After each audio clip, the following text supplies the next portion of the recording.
This is the Troll Patrol, live with JustinFREAKIN. Welcome to the Troll Patrol live. It's a freaking Sunday. Warlord, what are you laughing at? You got to stop being against my videos and not telling me why. He's laughing at me some more. Tell me what it was about my video that you disliked so I can make it better. You gotta give me constructive criticism. Holiday, welcome in, my friend.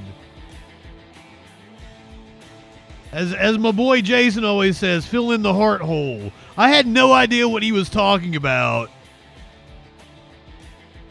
We kept saying heart hole because it didn't pop up for me, right? Because he'd be like, fill in JustinFREAKIN's heart hole.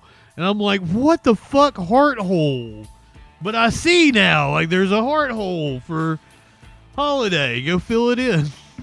I'm trying to give you videos and streams. The stream it wasn't time for a stream. I'm still putting out content.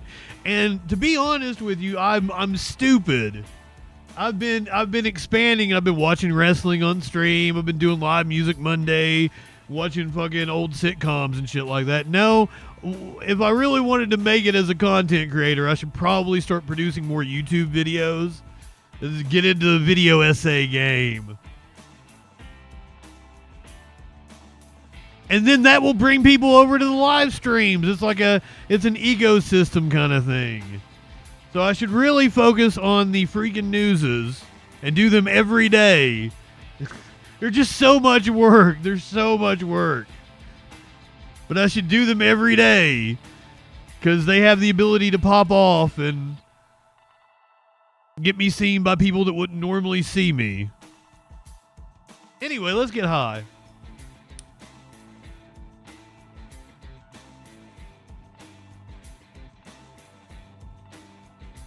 And thank you very much. I love the thumbnail that I've made for the last two freaking newses. The one for today's is excellent.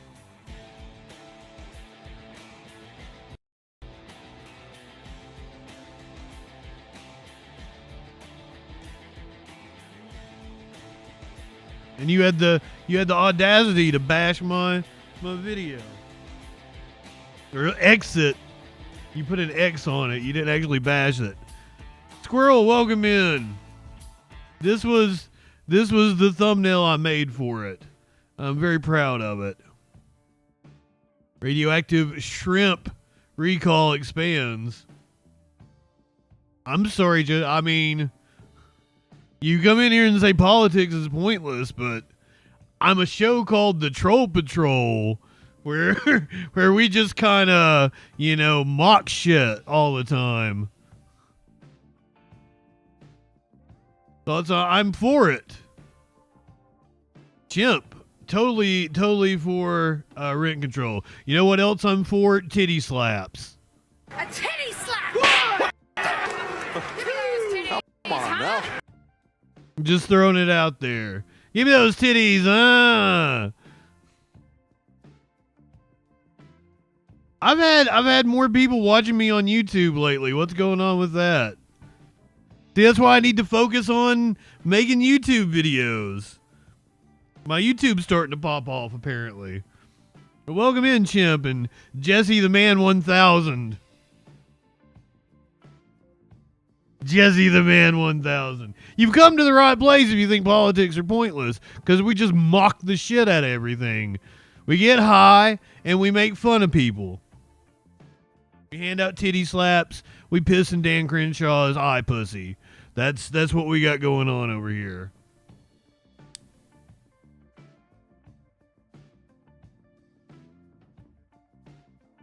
Light one up, tip one back.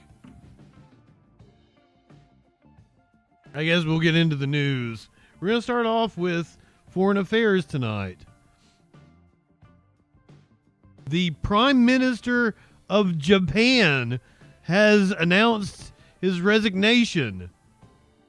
Shigeru Ishiba. I'm probably butchering his name. has now stepped down as Prime Minister of Japan's Japan. Prime Minister Shigeru Ishiba has announced he is stepping down. Ishiba. Told his party to hold I an did fuck emergency that up. leadership race to find his replacement. In a statement, Ishiba said he would remain in office, however, until his successor is found. His resignation follows growing calls from within his party to take responsibility for a historic defeat in July's parliamentary election. Ishiba took office in October and has resisted stepping aside until now. What a novel idea. When you fuck up your party and lose a major race, you actually step down. If only that would happen in this country, we wouldn't be facing Chuck Schumer and Nancy Pelosi's hand-picked successor. Saying it would create a political vacuum while Japan faced key challenges. And for more on that, let's turn to Stephen Nagy The fuck at the Japan what is that haircut? This dude over here looking like a Muppet of some sorts. The hell? I thought he was Trey Gowdy there for a second. A Cupid doll. International Affairs in Tokyo, who joins us from the Japanese capital. Stephen, appreciate your time. We should acknowledge from the start this comes as no surprise, but give us some background. Why now? So what we've seen over the past year, Michael, is that Prime Minister Ishiba lost two, I think, important elections. What that means is that He said it differently. We've all three. Ishiba sounds more likely. He said Ishiba. That was closer to the way I said it. Ishiba. That's probably the correct pronunciation. Liberal Democratic Party, the party that he's the leader of, lost majorities in both the lower and upper house. The traditional practice, if this was to take place, is the prime minister would take responsibility. They would hold a party election for a new leader, and there'd be a new prime minister. But he's resisted those calls.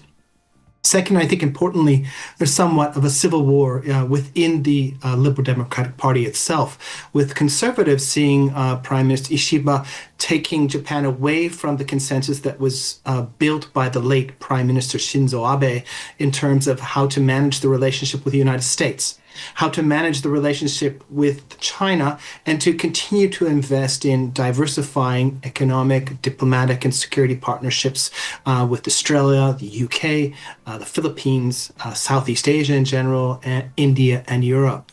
And it's these shifts away from the consensus that has really created tremendous pressure that resulted in his resignation today. What's next then? Is Japan entering a political paralysis? So I think that many of us are worried that Japan will enter a period of rotating leadership. We've already seen three leaders in less than 4 years: Prime Minister Suga, Prime Minister Kishida, and now Prime Minister Ishiba. And the last time that this happened, Japan went off the map in terms of its foreign policy and in terms of its global leadership. And that shifted again under the former Prime Minister Shinzo Abe being in office 8 years. Of course, he didn't accomplish everything he would like to, but it's that long-term duration of leadership that allows for not only the creation of policy, but importantly, the implementation of policy and the fine-tuning of policy over time. So we are expecting a rotation of leaders moving forward and likely conservative leader coming in, but we don't know how long they'll last. I'll remind our viewers, Japan's economy is the world's fourth largest. This resignation comes after Ishiba completed a trade deal with the U.S. What effect, if any, might this have on the country's economy? Well, to be clear, the United States relationship with Japan is the most important relationship that Japan has. It's often called the cornerstone of Japan's security policy, and that will not change. The trade agreement with the United States, in which the Japanese agreed to basically pay $550 billion of infrastructure connectivity and other kinds of investments in the United States, was meant to decrease tariffs and to equalize the trade relationship. And this means that the relationship is going to deepen, and I don't think that's going to change under a new prime minister. In fact, I think a new conservative prime minister may have more success in the relationship. Stephen Nagy from the Japan Institute for International Affairs. Many thanks to you, sir. Thanks, Michael. Stephen Nagy nagging at us over here.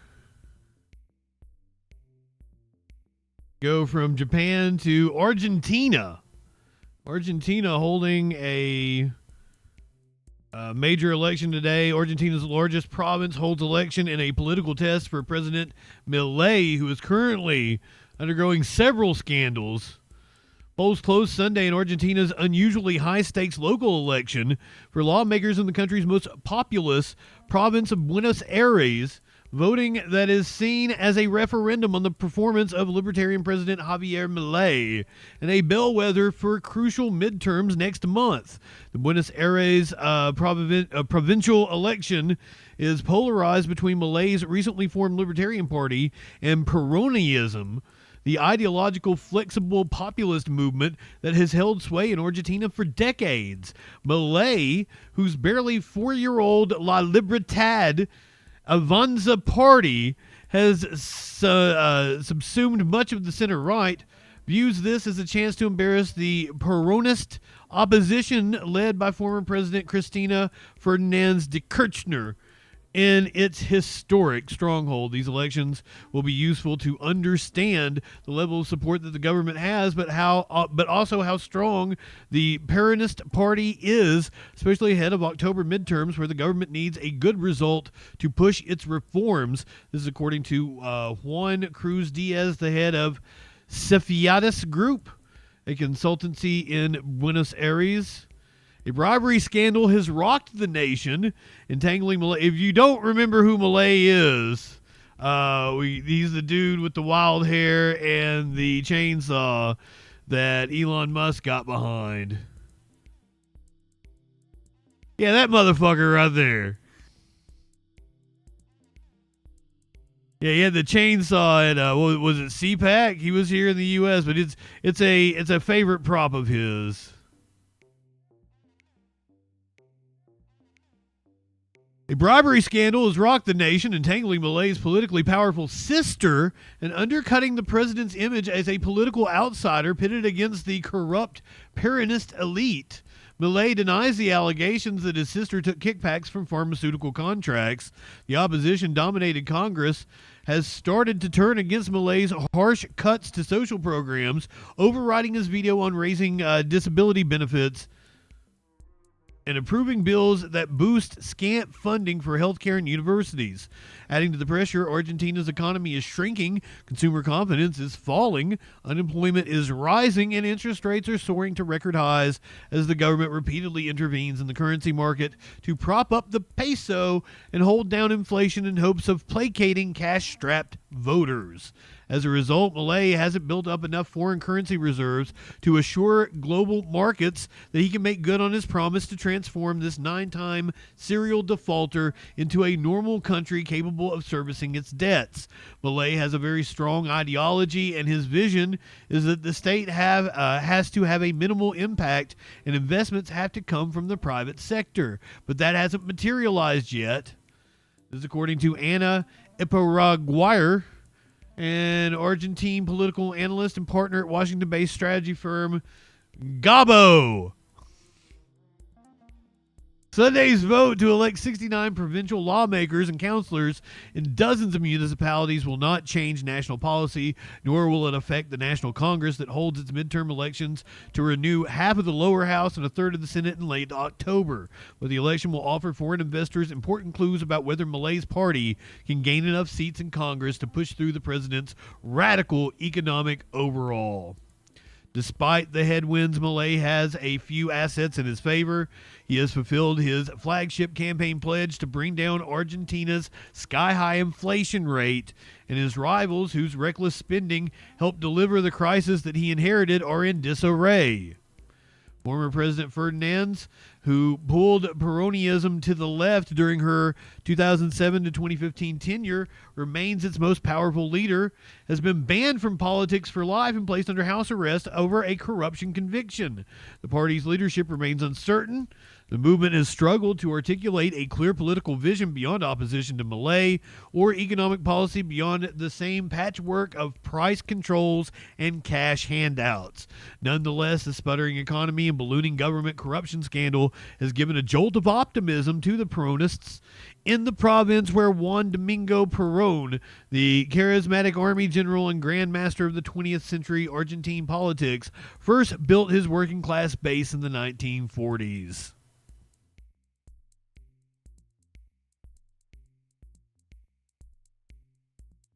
Well, he needed a tiny chainsaw because he's got tiny hands. We just keep jumping all over the world. We went from Asia to South America. Now we're going to Russia.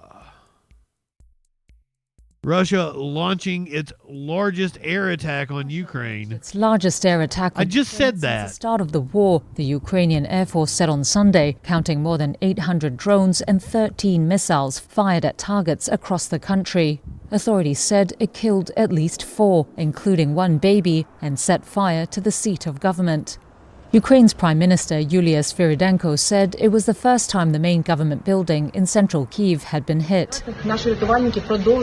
In a video said to be recorded from the inside of the damaged building, she said it showed Russia was not seeking peace and called on allies to help beef up Ukraine's air defenses. Elsewhere in the city, residential blocks were also struck, where officials said an infant's body was pulled out from under the rubble. Russia's defense ministry said it had carried out strikes on Ukraine's military-industrial complex and transport infrastructure, according to the TASS news agency. Both sides deny targeting civilians. Ukrainian President Volodymyr Zelensky said he spoke with French President Emmanuel Macron after the attack, coordinating diplomatic efforts and next steps.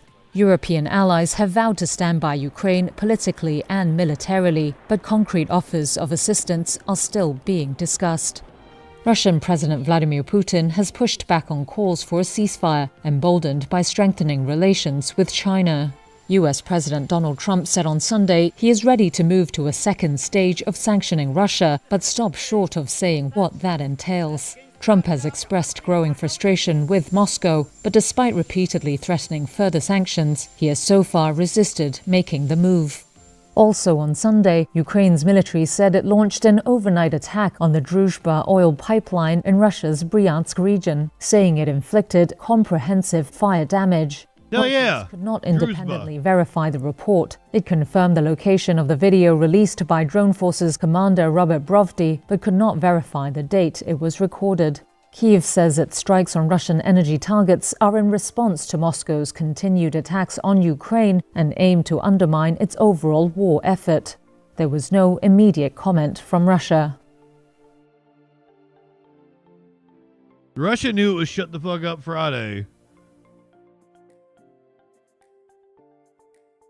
I love those guys. Let's bring it back to the United States, but with a South Korean twist. Something like 300 workers detained at a Hyundai plant in Georgia. New developments in an immigration raid in Bryant County targeting one of the state's most high-profile manufacturing sites. Court records show it's unclear who hired most of the 475 people detained at the... Oh, it's a 475 in total. God damn. At a Hyundai plant in Georgia. Or Hyundai, however the fuck you say it. Sites. Court records show it's unclear who hired most of the 475 people detained at the Hyundai Meta plant on Thursday. Hyundai did. Security says some were here illegally, others were here on expired visas. The raid targeted a plant next door that produces batteries for Hyundai EVs. Homeland Security also says most of the people detained are South Korean nationals. This, in fact, was the largest single-site enforcement operation in the history of Homeland Security investigation. Well, here's the thing.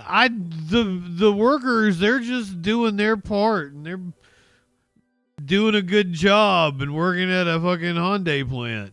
Fucking Hyundai is the problem. The people that run the plant are the ones that need enforcement against them. If you want to make it illegal to hire people who aren't here legally, or have enforcement against people who are breaking the law.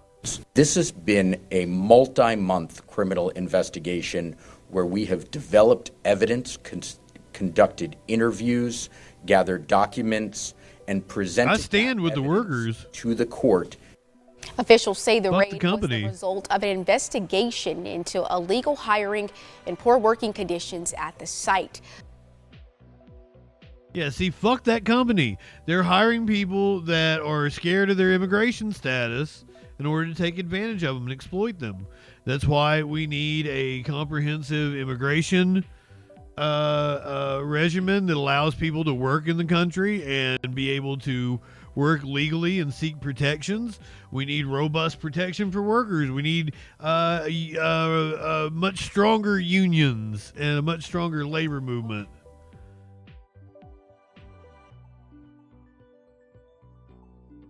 Yeah, if you're anywhere around Georgia, guys, the Hyundai plant is totally going to be hiring. How do I joking your stream to ask a question? Huh.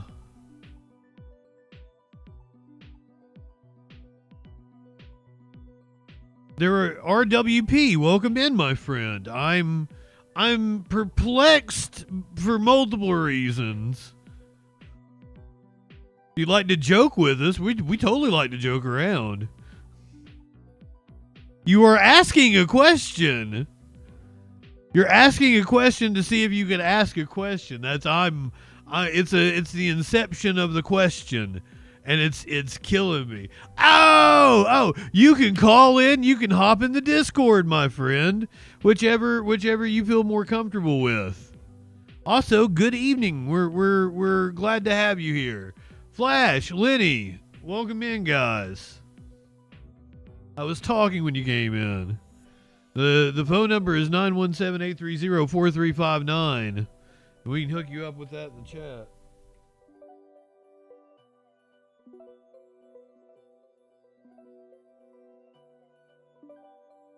That's the Discord link right there. Boom. If you hop in the Discord, just let me know. Oh, there we go.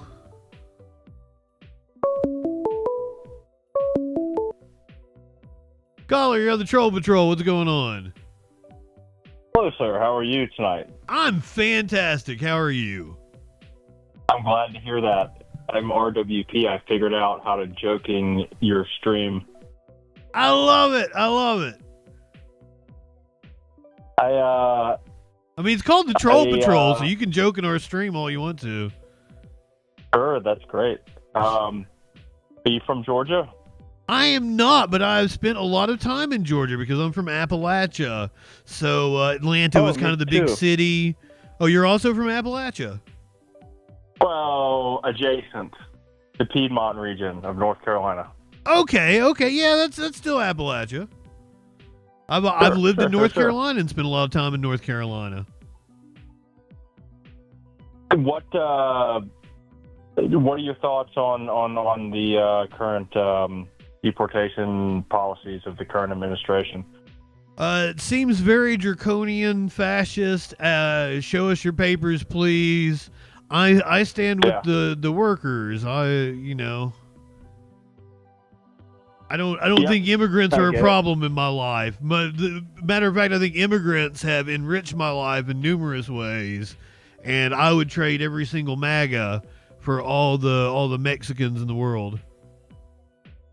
I work with immigrants each and every, well, not each and every day because I generally get weekends off, but 5 days a week. I'm about the only native-born American on our crew, so I might have a different opinion in general from you, but definitely share some of those same feelings that you just said. So what's the different opinion you have? What's the different opinion that I have? I mean, you said you might have a different opinion than me, but you share a lot of the sentiments. Where do you differ with me? Yeah, well, I agree with you on the draconian aspect of it. If I could ask you a question, and I don't want to break it down to just like who did you vote for, because I don't know, and maybe let's leave that to the side for now. But I mean, you can ask me who I vote for. I don't like. It's on video. I clearly stated. Sure. Okay, so I the first time I could vote, I was 18, and it was Trump's first election, which he won. I voted for Gary Johnson, who was the third-party candidate. The second time, the one that he lost, I actually voted for him that time, kind of half-heartedly, just not full-throatedly. But then the third time and the most recent time, I voted for him and felt, just no two ways about it. So that's me. But what was your sort of history on that? Okay. I got to rewind. First of all, I will say that in 2012 I voted for Gary Johnson because I'm a proponent of the fact that I'm not a libertarian. They call me a libertarian leftist, I guess. But like I don't call myself a libertarian because like libertarians are like Spike Cohen is one of the dumbest people I've ever met in my life. They're idealistic and they're dumb is what they are. They're dumb, naive, and usually affluent to where they're not really plugged in. That's a good word. Naive is a good. They're not plugged into what's really happening. But my thought process on it, because I was living in Tennessee at the time, I was going to college. My thought process on it at the time was that, two-party system bad. I'm going to vote for whatever party is most viable. It was the Libertarian Party in Tennessee. So that's why I voted for Gary Johnson. Now, I did not vote in 2016 because I moved in January of that year. And I wasn't motivated to if I had it to do over again, I would vote and I would vote for Hillary. But I wasn't motivated because of the candidates and because Bernie got screwed over, yada yada yada. I was a Bernie guy. Hey, totally so now fair. I have to ask you. So clearly, like you vote for Gary Johnson, you believe in more like libertarian values. You want people to leave you alone, right? Sure. Yeah. So how in the fuck do you go from Gary Johnson in 2016 to voting for Trump in 2020? After seeing what happened, how do you make that decision? Well, and so just so I have my timeline right, I voted for Johnson in, 2016. Yeah, right. And then 2020, that was Trump's first term. Yeah. That was, we were in COVID and everything. That was Trump and Biden. Oh, so I'm sorry. No, so 2014 I voted for Johnson, and then 2020 I voted for. I'm sorry, you'll have to help me out here. Help me out here. In 2012, you voted for Johnson. In 2016, it was Hillary and Trump. It was Hillary and Trump, and I voted for Johnson that year. Correct. Okay. And then in 2020, and Trump won. Yeah. In 2020, you voted for Trump over Biden. For Trump, half-heartedly, didn't feel strongly one way or the other. Okay, that's what I'm asking you. How does one go from voting for a libertarian in 2016 to being like, I can vote for Trump here after all that had happened? Him and the time in between. Him killing the general in Iran and him. I have an answer. Moving the embassy from Tel Aviv to Jerusalem. Sure. The arms. Sure. Yeah, the Republicans always frame it as a peace deal, but it was actually an arms deal with the UAE, the Abraham Accords. Yeah. Like after all that, like how does one? Because it was just more neocon bullshit. Yep. I can see that perspective. I get that. But I do have an answer, I guess, and I'm not saying it's a very good line of thinking or super logical line of thinking, but if I'm just going to be honest with you, I was a little bit, sick and tired and I don't want to use like crazy charged language, but like activated or just sort of like pushed to the right, so to speak, by the constant, everyday, 24/7 inability for anyone in the public sphere or media to acknowledge anything good. Not saying that he did a ton of good. I mean, I'm critical of everyone in the government. As I said, I voted for Johnson, so I'm not a huge government person. But just, I was like, okay, well, if all these people are this critical and this afraid of this guy, and there must be something to it. So I'm not saying that's the best line of thinking, but that is honestly where I was coming from in that year, is to say, well, at least the people in power don't like him, and that's sort of something that's good enough for me, almost, in that moment. It's okay. So to me, you say the people in power don't like him. I look at it as the people that like actually know what they're talking about don't like him, and that's well, like Rachel Maddow. Rachel Maddow doesn't hold power. I don't pay attention to what Rachel Maddow says. It's so weird to me. People do. Huh? A lot of people do. No, they don't. A lot of people do. Brother. Do you know how many people watch Rachel Maddow? And like she's only on like one night a week now. Do you know how minuscule the ratings are? There are way more people watching like Mr. Beast or listening to Joe Rogan than watch Rachel Maddow. That's a good point. I don't know what to think about okay, cable Mr. news, Beast. MSNBC at its best may pull in like 250,000 people right now. Fox News, Sure. They brag about their ratings. They're not even cracking 1 million most of the time. Oh, yeah, and I don't. Nobody watch Fox is News, watching cable news. When you're talking about Yeah, I know they used to lead the discussion, right? Cable news used to have this prestige and shit. My parents watch cable news like every night. Well, yeah, certain age ranges still do. That's part of the, They're like 250,000 65. people that are watching cable news. Yeah, I mean, I think they're still relevant. But it's weird to me that, and I come across this a lot with right wingers, that like you obsess over Rachel Maddow. And like we're leftists, we don't pay any fucking attention to what she has to say. Okay, can I ask you a question? Go for it. Do you identify more as being a leftist or being a liberal? I am a leftist. I don't mean to put. And how do you distinguish between the two? I'm genuinely curious. I don't know the answer. A liberal believes in market solutions. Okay. So a leftist would believe in collectivism or government solutions. Huh. That's interesting. Because you seem like a really reasonable guy. What would make me unreasonable to have that belief? Well, it just seems like you're, with that very succinct definition, it seems like you pretty much say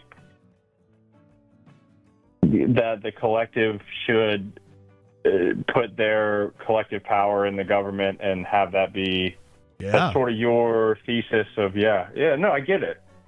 Well, okay, so a lot of my, first of all, we have this notion in America, and it comes from a lot of propaganda, that like the government is bad, that government intervention is bad, and that's like the capitalists have bought that opinion. You see? I agree. It's propaganda. I agree that that's been like somewhat, ingrained in me. I to a grew certain up extent. I in get it. Eastern Kentucky, and I saw all the ways that government helped my community because I grew up in the mountains, in the coal fields of Eastern Kentucky. We were completely isolated from the rest of the country. But thanks to the government, we were able to have highways that allowed us to be able to venture out. It's how I was able to go to Atlanta so much when I was a kid.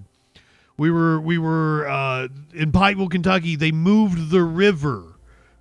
It was the second largest land moving project in the world behind the Panama Canal at the time. Now China has like 5.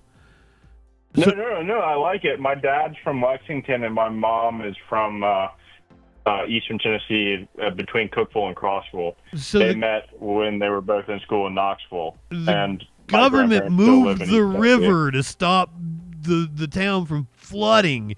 Every 2 or 3 years, it would cause millions of dollars in damage.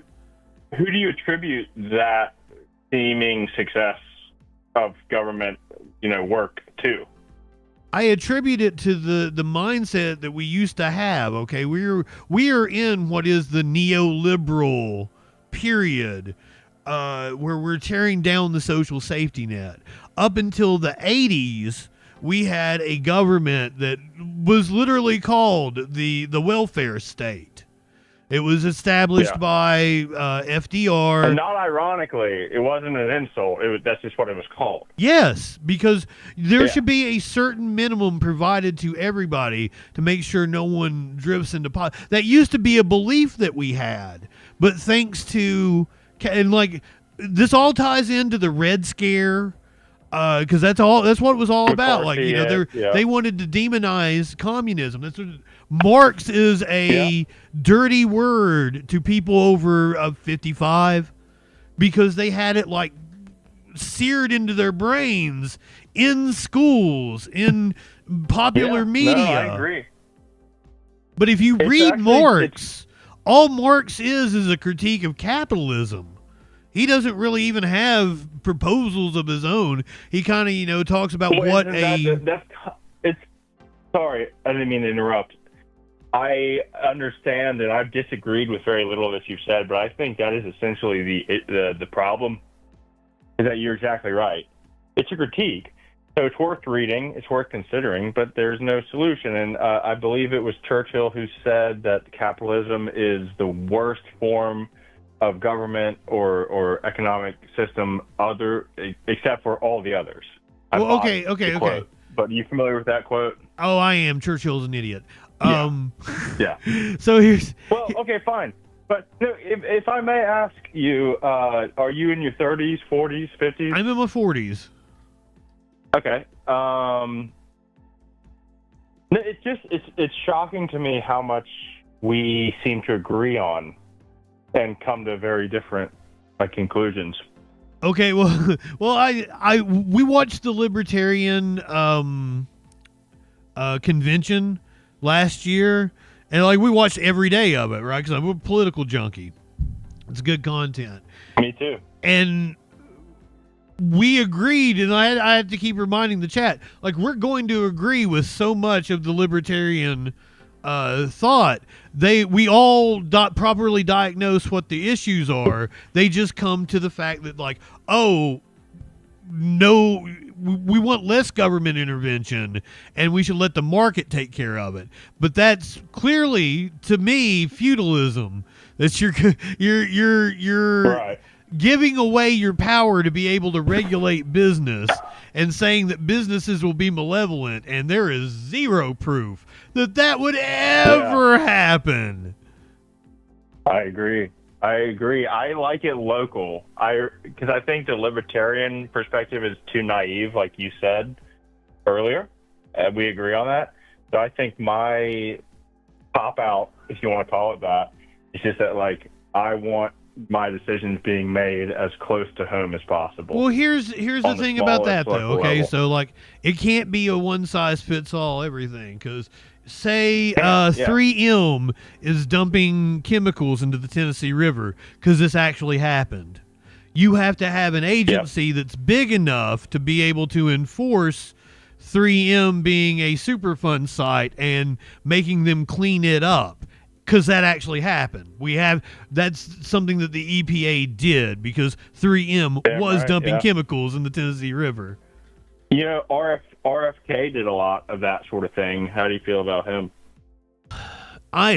So RFK was a corporate, was a civil rights anti-corporate lawyer. Yeah. And so he fought a lot of that stuff like you just described, like 3M dumping chemicals. To the best of my knowledge, I don't have facts What to he cite on that, fought but a lot that's of my impression. vaccine makers because he had a vested interest in like some woo on the side. You know, you Well, gotta making some. you've got to Yeah. be weary of what's going on. Always.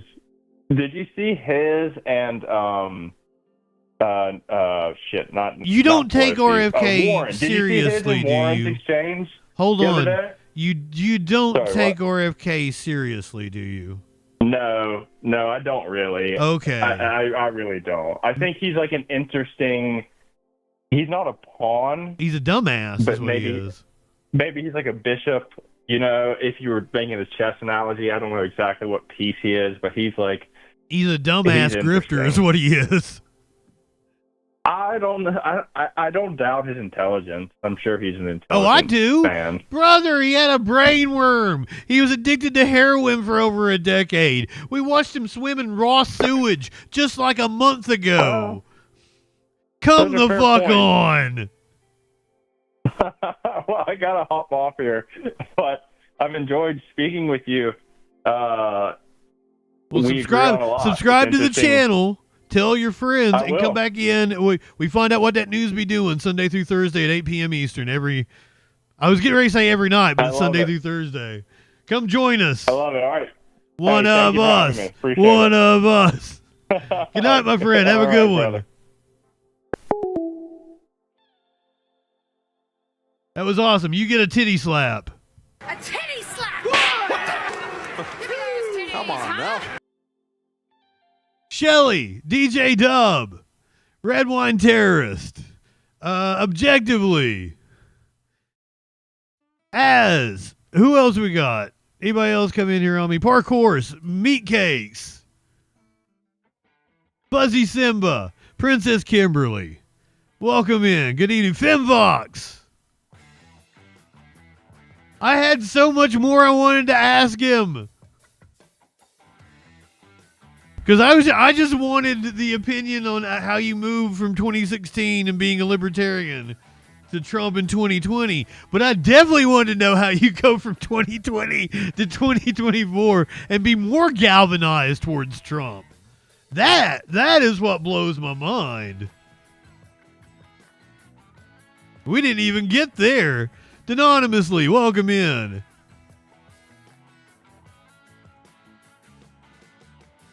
And then now Trump's just out here killing fishermen just out on a boat, minding their own business, thousands of miles away from the U.S., condemned by the UN now. Tensions growing between U.S. and Venezuela as Trump totally trying to start a war so he can stay in power. Welcome back. The U.S. is escalating its feud with Venezuela by targeting alleged drug traffickers near the country. Now, President Trump is facing new questions about whether he wants to overthrow the Venezuelan regime. NBC's Gabe Gutierrez reports. After blowing up this boat in the southern Caribbean, tonight the White House is turning up the heat on Venezuelan leader Nicolás Maduro, though President Trump denies he wants regime change. Well, we're not talking about that, but we are talking about the fact that you had an election which was a very strange election. The U.S. has repeatedly accused Maduro of rigging his country's elections. Now, with Venezuela hardline critic Marco Rubio taking a more prominent role as Secretary of State and National Security Advisor, the White House is labeling Maduro a narco-terrorist, though he's denied it. And it's doubling the reward for information leading to his arrest to $50 million. Billions of dollars of drugs are pouring into our country from Venezuela. Somebody put a bounty on that motherfucker's head. Guided missile. He's a criminal. Venezuela. The U.S. is aiming not just to stem the flow of illegal drugs, but according to a source familiar with the Trump administration's thinking, it's also trying to ramp up pressure on Maduro and eventually force him out without American boots on the ground by turning cartel bosses against him. Maduro's supporters started gathering here around mid-morning. We were in Caracas back in 2019 when mass protests erupted amid rampant hyperinflation and blackouts.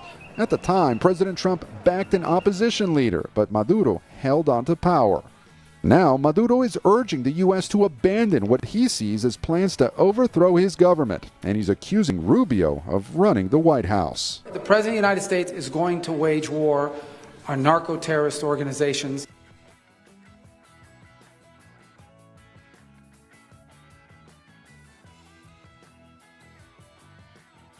We're going back to the 1800s with this shit. We're going to go interfere in South American. It really is the 1920s again. All over. Mark Warner says the Senate Intelligence Committee was not briefed ahead of the Venezuelan boat strike. We're joined now by the top Democrat on the Senate Intelligence Committee, Mark Warner. Good morning, Senator. Good to have you here in person. You are known for your intel work, but you're also in a number of other committees. We were just there talking about the economy.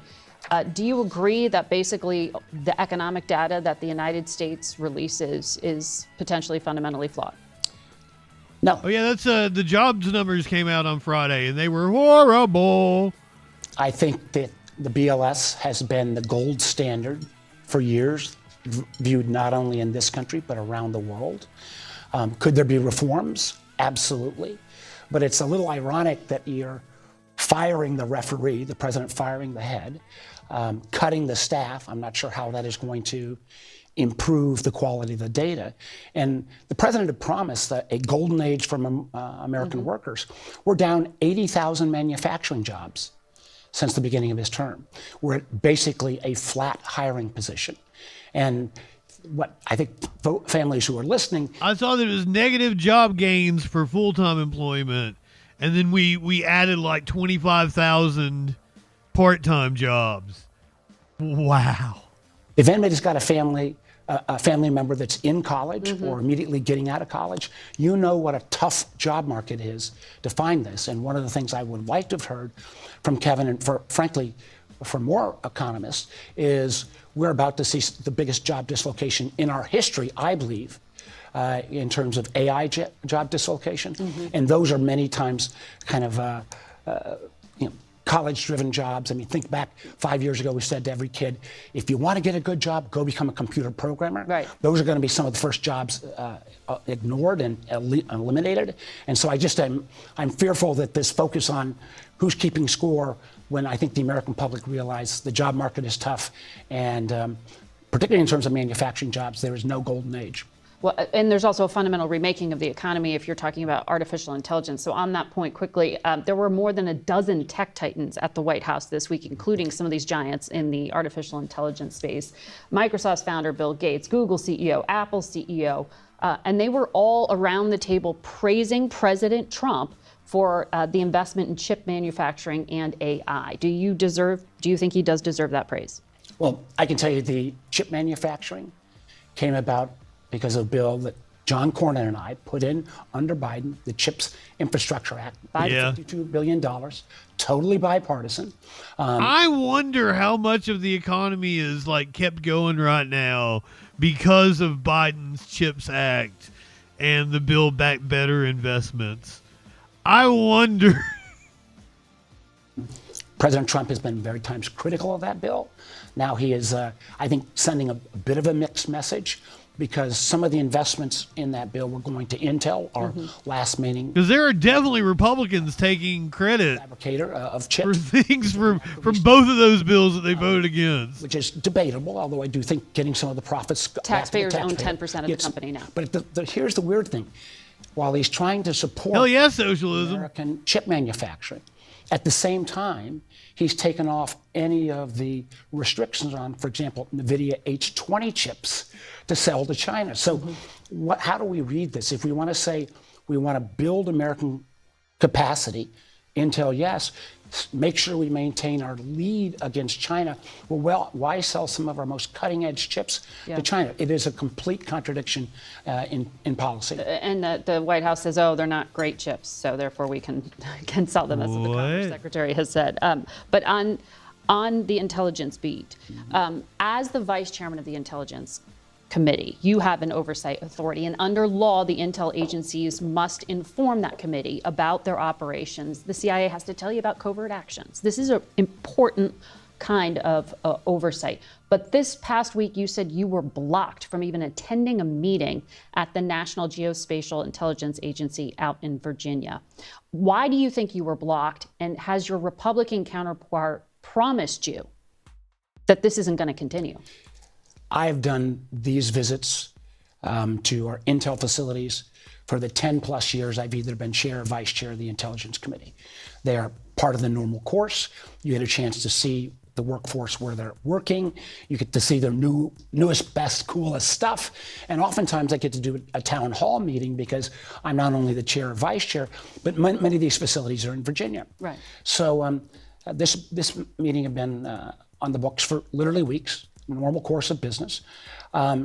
This very unusual individual, Laura Loomer, who is a right-wing blogger. Laura Loomer. Controversial that the Trump administration didn't even put her in their cabinet, or and she. I can't believe she got brought up. I have a clip. She's been a virulent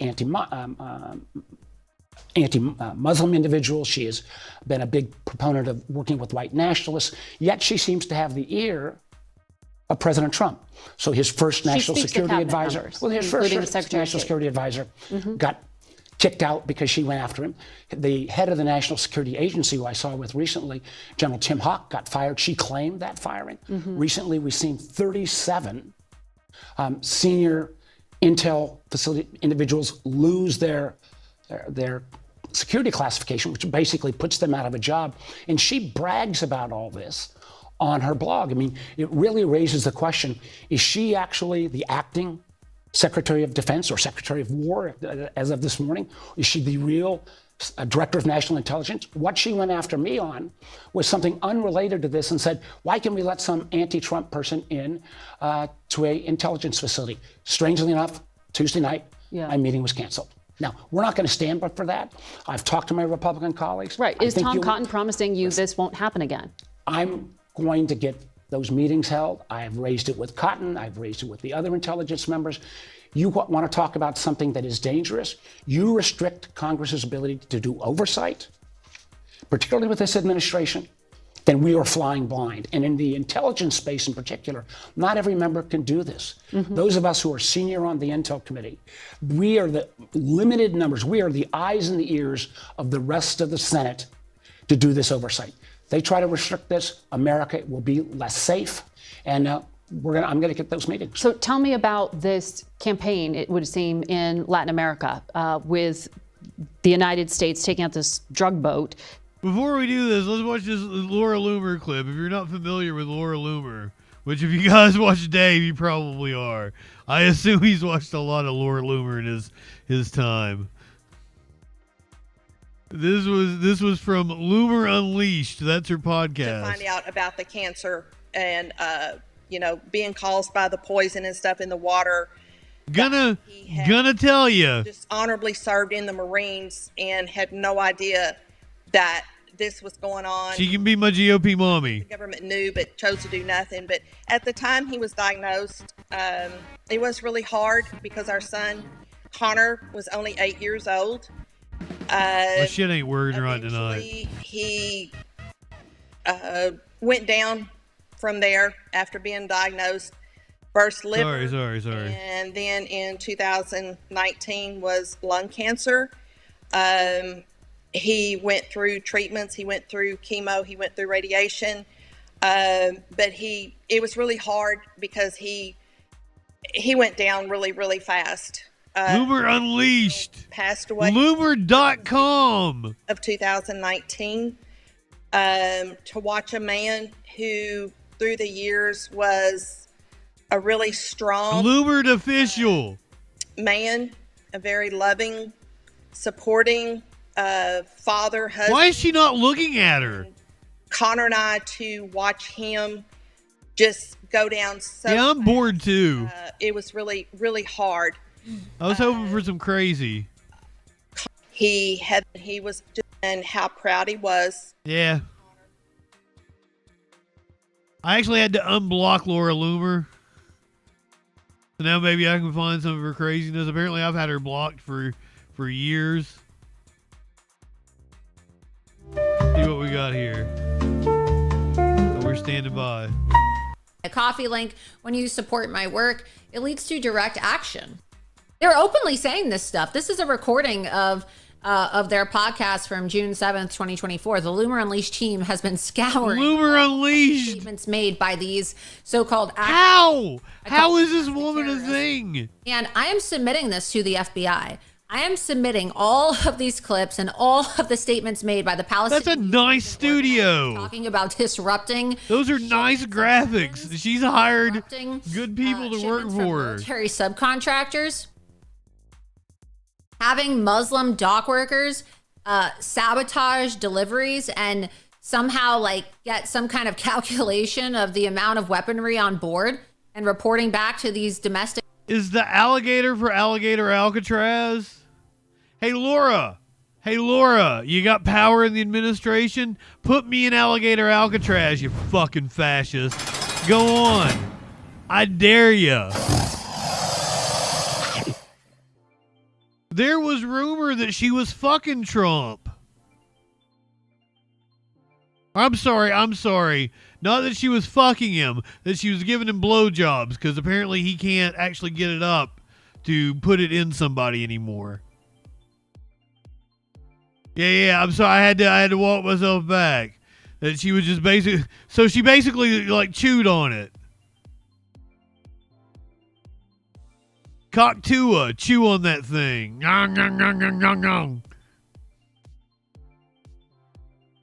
The Venezuelan boat.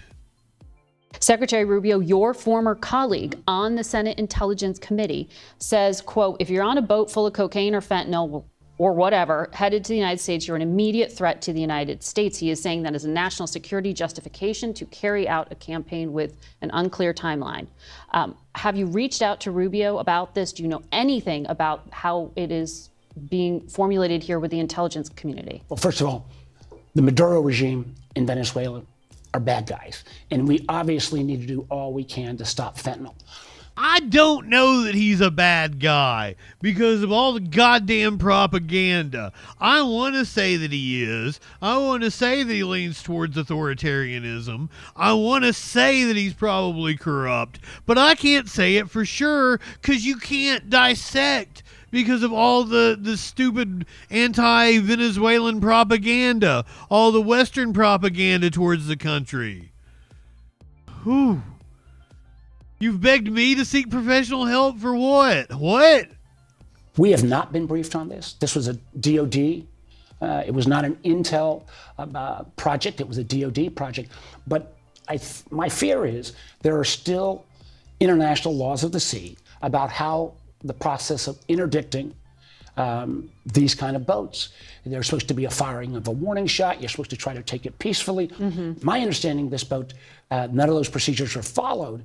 And I'm going to get the full brief this week. But what I'm worried about is if we put our sailors in harm's way by violating international law, unless there is the appropriate designation, could this come back and hurt those sailors? The sailors were doing. I'm not the one that said it. That was the rumor that was going around. I don't remember where we got it from.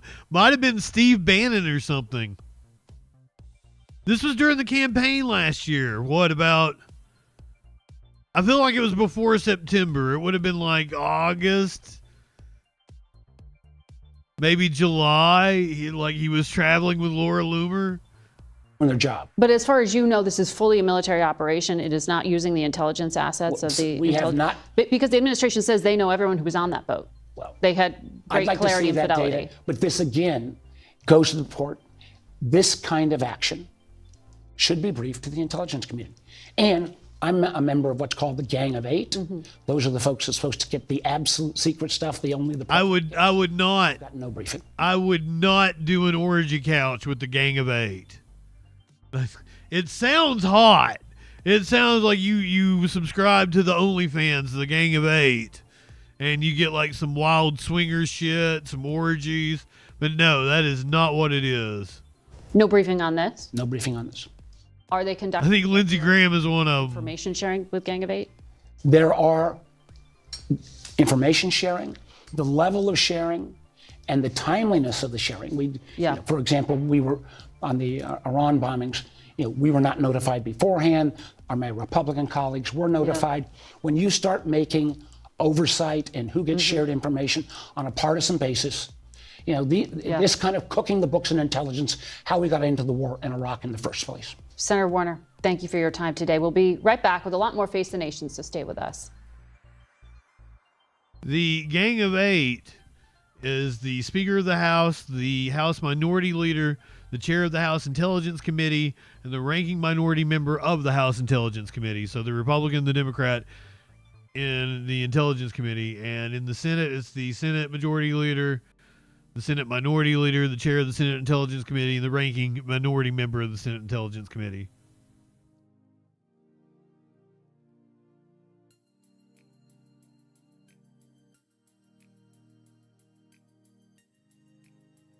Trying to figure out who the current ones are.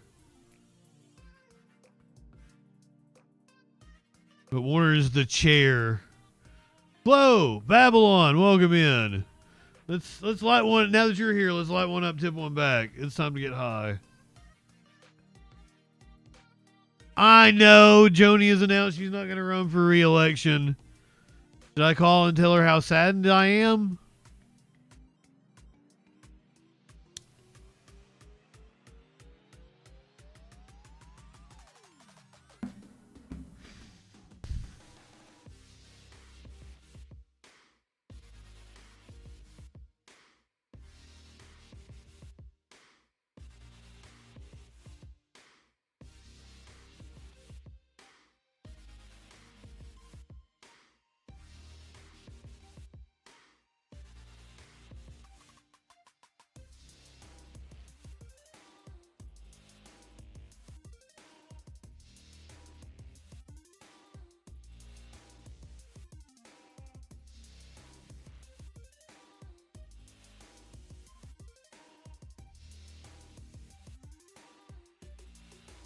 Republican Senator Joni Ernst. Serving as your United States Senator. Who looks gorgeous. Oh my God. From growing up and working on my family's farm in rural southwest Iowa to more than 2 decades of leadership in the U.S. Army Reserves and Iowa Army National Guard, where I deployed in support of Operation Iraqi Freedom, to my work as Montgomery County Auditor, State Senator, and now as your United States Senator. It has been an honor to dedicate my life to the service of our great state and country.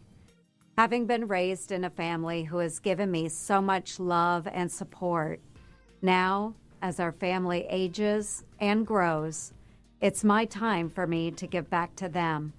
After a tremendous amount of prayer and reflection, I will not be seeking re-election in 2026. This was no easy decision. I love my state and country. It's the very reason why I decided to wear our nation's uniform. Piercing blue eyes. Office in the first place.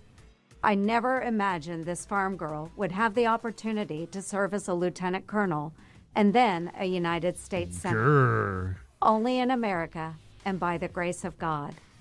11 years ago, Iowans elected me as the first female combat veteran to the U.S. Senate, and they did so with a mission in mind. Those are some bleached teeth. Squeal. And I'm proud to say we have delivered. We've cut waste, fraud, and abuse across the federal government and reined in overburdensome rules and regulations. We've protected the lives of the unborn, prevented violence against women, supported our hardworking farmers, families, you did none of that. Businesses. Ma'am, let me tell you, farmers right now are incredibly upset. They are begging for a bailout. Apparently 1 in 3 farmers in Arkansas are going to go broke if the federal government doesn't step in and give them a subsidy, thanks to the tariffs from the administration. Liar. Oh my God, but you look good doing it.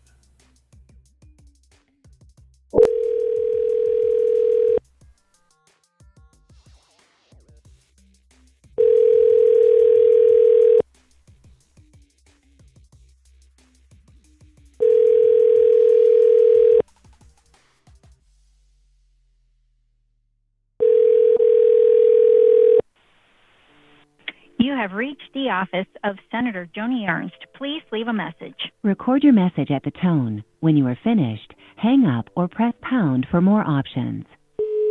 Hello, Senator Ernst. This is JustinFREAKIN from the Troll Patrol. We just watched your announcement that you wouldn't be seeking re-election for the Senate, and I honestly don't know what to say right now. I'm kind of tore up about it.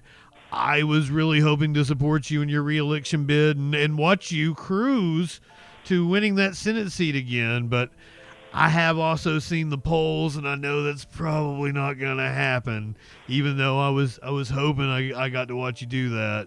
But even though I won't see you in politics anymore, could have more time to be able to, maybe come on the Troll Patrol and have a conversation with me. Maybe go out to dinner sometime and have a conversation with me, because you completely lied about farmers being better off in your announcement, because we were talking about 1 in 3 farmers in Arkansas getting ready to go bankrupt if they don't get relief from the federal government. But I can't say you didn't look amazing while you're doing it. Your hair is awesome, those piercing blue eyes, you have perfect pearly white teeth, gorgeous smile. I can't get enough of you. So I'm going to be sad to not see you in politics, but I hope you take up my offer. 917-830-4359. I would love to talk to you on the show, or maybe take you out and talk somewhere a little more private. Have a fantastic week. Length for a recording. To send this message. Well, I was wrapping it up anyway. I was so close. Oh my God, why would you barf? She looks amazing. Honored and fought for our You may not like the things coming out of her mouth, brave men and but let me tell you, you would like the things that mouth can do.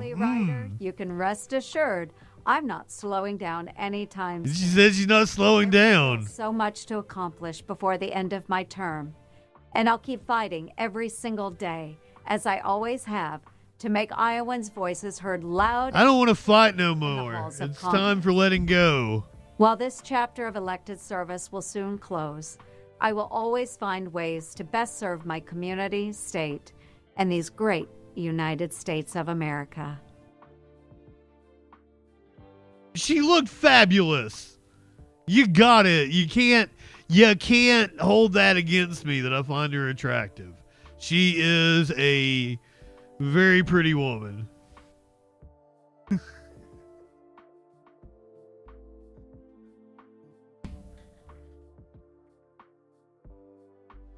I'm not high enough for this shit.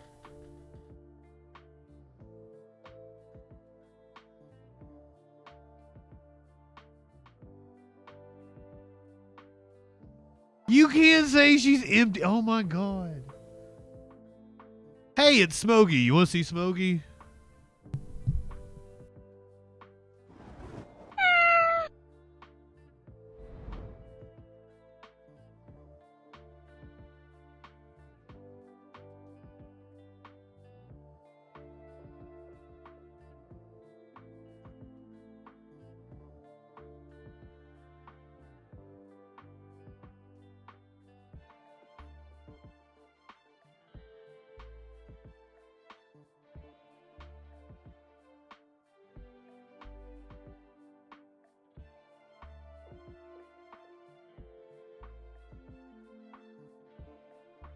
Listen, you say red flags, but I am attracted to a certain type of woman. Everybody says red flags, but you know.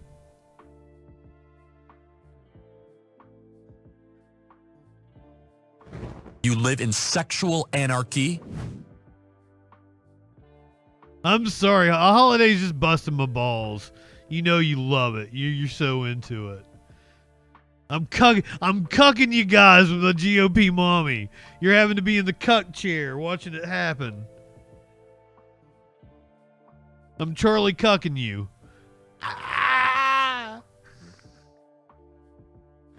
You live in sexual anarchy? More red flags at a Russian parade. Listen. The only girlfriend I've ever had that didn't have red flags was the Sunday school teacher. And why she went out with me, I'll never know.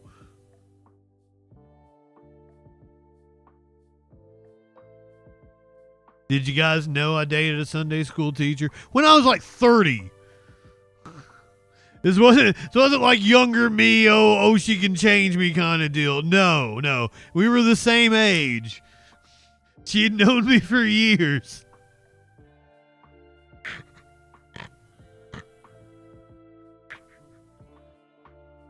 Ooh.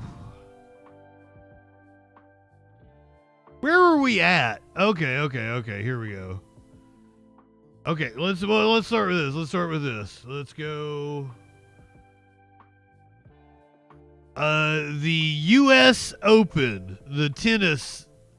I guess it's the tournament. Is that what they do in tennis?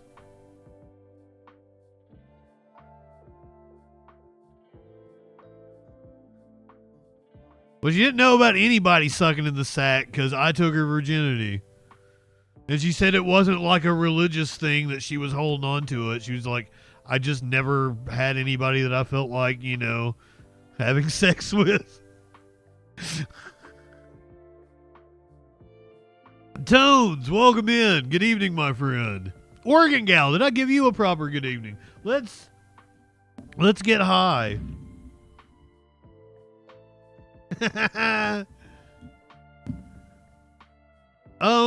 She was ugly as a kid. That's so mean of me to say. And it was what was hilarious was when I went out to dinner with her, like before we got together, she had talked about somebody else that we went to school with being an ugly duckling, and I'm sitting there with her at the table like, they're an ugly duckling. Like, my God, like you, like, and I don't, like, I was like friends with her in school. But like she turned out to be fucking gorgeous. My parents loved her.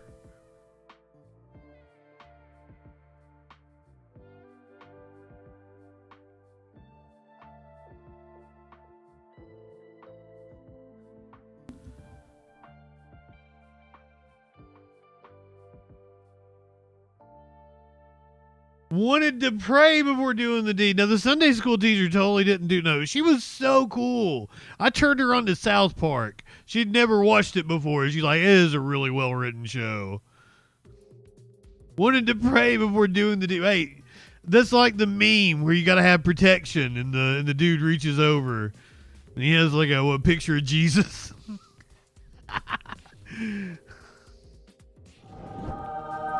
I'm not high enough. Let's light one up, tip one back.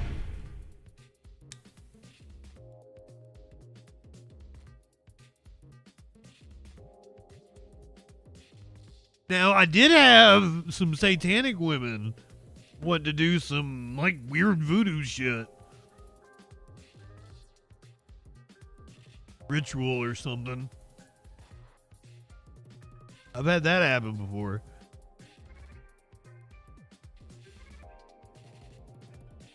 So, the U.S. Open tennis tournament, that happened today in New York, I think, is where this took place.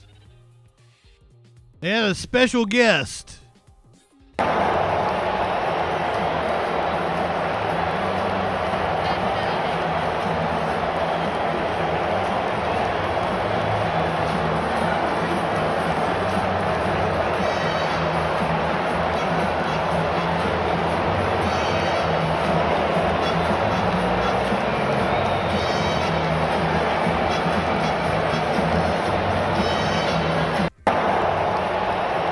Now, there is both boos and cheers here.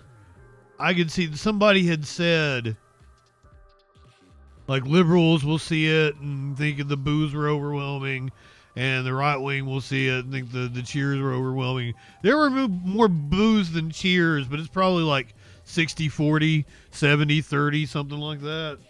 To be fair. Libertad, welcome in.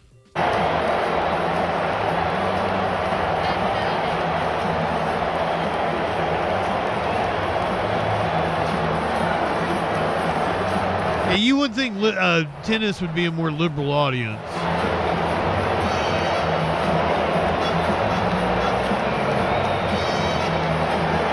Maybe not, I don't know.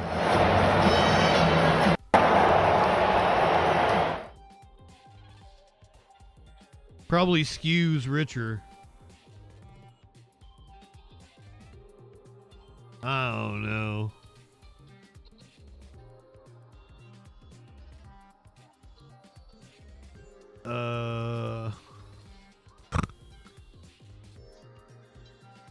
We no longer have a Department of Defense. We now have a Department of War. And I actually have footage of the letters coming down. The department sign, a formal name change would have to be approved by Congress. According to a White House fact sheet obtained by CBS News, the Trump administration argues that the term Department of War conveys a stronger message of readiness and resolve. I feel like this is going to be a picture in the history books. Lethal fighting force. Because look at this man. I would be interested to see what all kinds of tattoos you have. Both of them look like Proud Boy white supremacists. Yeah, Flash. You got your calipers.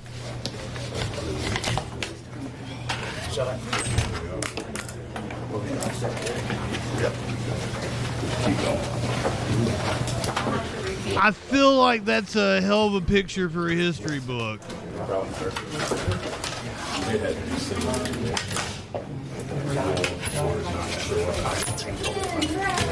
Guys that are seemingly neo-Nazi adjacent, at least. I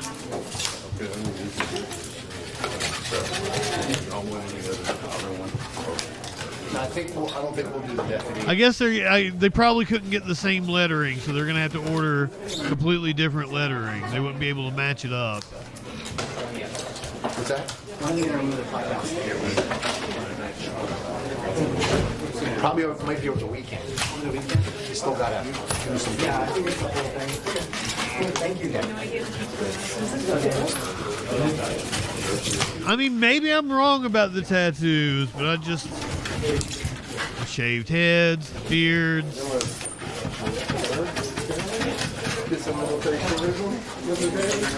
There you go. They're researching what the Nazi font that was on Elon's hat was.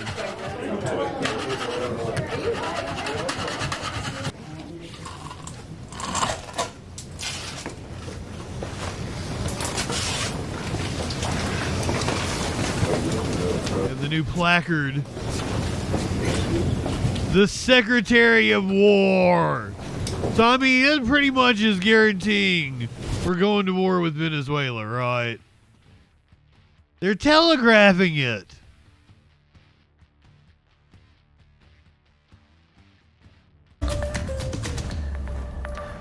Well, protect the copper wiring. Pushing to rename the Department of Defense. This comes as there are new calls, including from the president's former Surgeon General, to fire Health Secretary Robert F. Kennedy Jr. T-minus. News. Oh, T-minus. T-minus.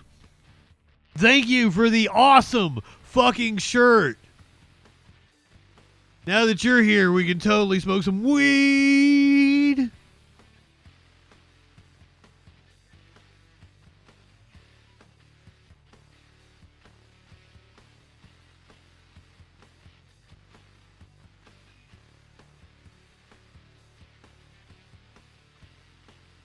Just a place in California. No, I fucking love it. I did. I had it last night. You came in, and I was like, I was saving it for the Troll Patrol because, like, I didn't know if you would pop in last night when I was just bullshitting around. Tier 2, welcome in. Yes, we need to smoke some weed.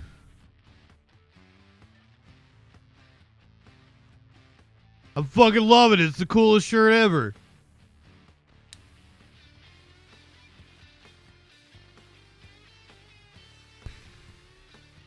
No, and luckily, Curiouser was taking me to do laundry, so I already was able to wash it, get it all fluffed out and everything.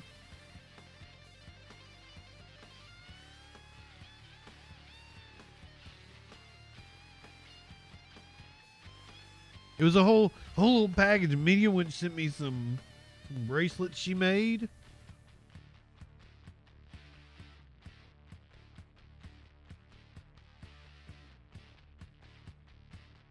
I really like this one. And she's in a couple for Curiouser.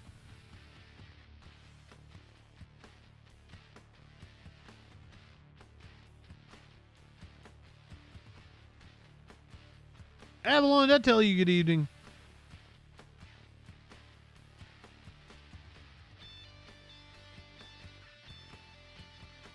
Fuck. I've got some cool shirt designs, like Soros told me to say, or Soros paid me. I don't even know what it says. Soros paid me to say it.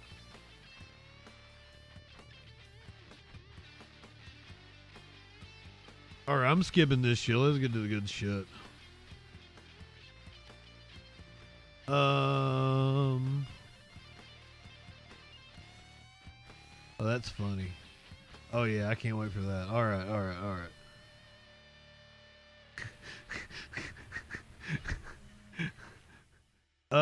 Oh yeah, we were doing Trump Department of War. Before we move on to other things, we have to discuss how Trump says he doesn't know anything about the 2019 incident where SEAL Team 6, 2019, he was president. SEAL Team 6 went into North Korea. And wait till you find out what happened. Trump said on Friday he doesn't know anything about the New York Times reported classified 2019 SEAL Team 6 mission in North Korea, in which unarmed North Korean civilians were killed during an aborted operation. The Pentagon U.S. Special Operations Command declined to comment to ABC News about the New York Times report. The account, citing 24 people, including civilian government officials, members of the first Trump administration, and current and former military personnel with knowledge of the mission, spoke to the Times anonymously. Said Trump had approved the mission. SEAL Team 6 commandos were to plant a device that would let the United States intercept the communications of North Korea's reclusive leader, Kim Jong-un, amid high-level nuclear talks with President Trump. The U.S. team members feared they had been spotted by a North Korean boat that was approaching the area. The SEALs opened fire, killing all aboard the boat. Upon inspection, none of the people in the boat were armed, and evidence suggests that the crew, which people briefed on the mission said numbered 2 or 3 people, had been civilians diving for shellfish. The SEALs made it back to their large nuclear-powered submarine nearby and fled the North Korean coast undetected. No one in the Trump administration informed Congress of the botched mission. I feel like that should be bigger news.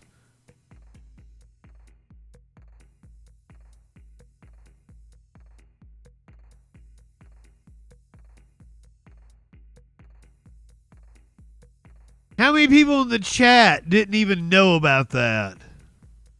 Just more war crimes. Question marks. Welcome in.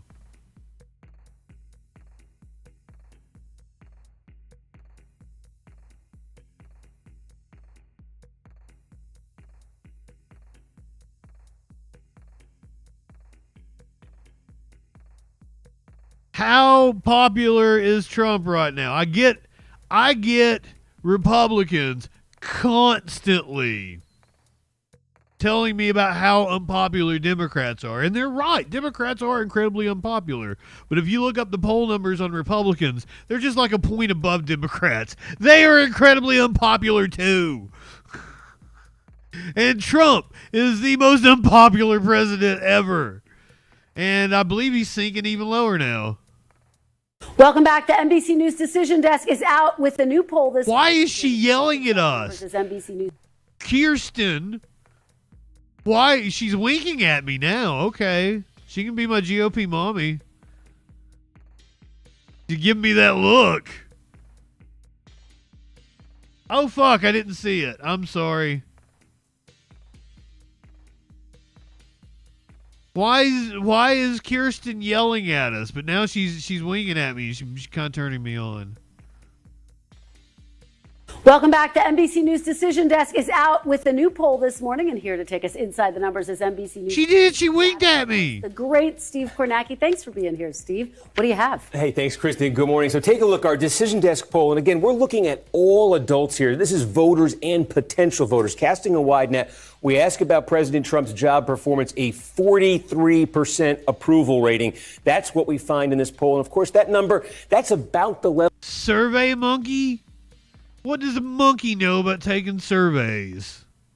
We've seen Trump at in this second term, and it's about the level we saw Trump at too back during his first term. So it's sort of a bit low historically, but this is very much par for the course as far as President Trump is concerned. On some specific issues, he continues to get his lowest marks right here. This is inflation, the cost of living. Just 39% approve of Trump's job performance there. We've seen that throughout his second term as well. He does better when it comes to the border security and immigration, 47% job approval. We did something interesting here, though, Kristen. We also asked about a different facet of this topic, not just the border, but deportations. When we ask about deportations, it falls a little bit, 43% approval right there. So small, but potentially significant. And we say, again, numbers we saw during Trump's first term as well. One of the things we saw in Trump's first term, Republicans had a bad midterm. They lost control of the House in 2018. They're trying to avoid that next year. One of the things they're hoping will be different this time, and our poll confirms it continues to be the case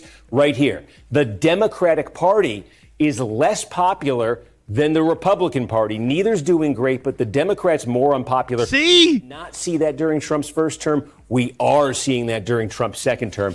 And we asked about some other specific areas here. How about vaccine use in the news this week? Florida relaxing that mandate. What do you think about the use of vaccines? You see broad support here, though. It is notable in our poll, under 50% now identify themselves as strongly supporting the use of vaccines. And we asked about this topic of gerrymandering, the redrawing of congressional districts, partisan advantage. 82% in this survey said they would rather have a nonpartisan commission than the party in power in a state draw the lines. Now, yes. We don't know how deep this sentiment actually is, but one thing worth keeping in mind as this is played out, Republicans just did this in Texas. They didn't need voter approval in Texas. They could just do it in the legislature. California Democrats trying to counter Texas, they're going to need voter approval this November. This is sort of the baseline sentiment that they're up against out there. It doesn't mean the polling looks like this on that topic in California, but this is something to keep an eye on, maybe affecting that race. Yes, certainly one of the biggest flashpoints ahead of the midterms. Steve Kornacki, great to see you.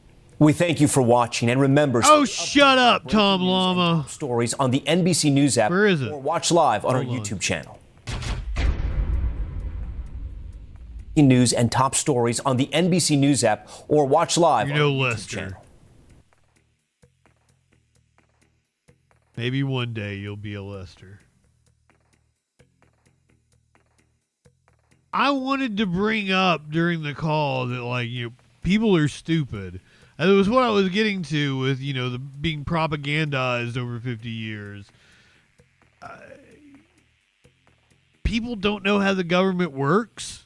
People don't know what capitalism is. People don't know what communism is. Socially, they don't know what those words mean. They don't know what democracy is, and grifters on the internet take advantage of it. And we are in a feels economy. That's exactly what it is. People don't tune in to YouTube videos to learn about things. They tune into YouTube videos to have their beliefs reinforced. And that's a huge problem. And I don't know how we combat that as a society. You know, like, that's above my pay grade. I do my part to get on here and yap about things I think are important, because that seems like what you need to do. Education camps. I don't know if I'd go that far, but you educate the youth for sure. We have lost generations to just stupidity.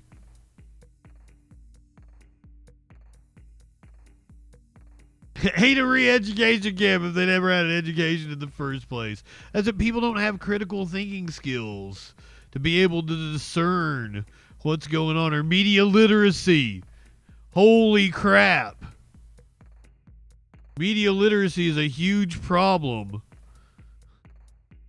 Trump adds apocalypse now to the big list of things he does not understand. If we had to have a meme president, it would have been nice to have one with at least a scrap of cinematic literacy.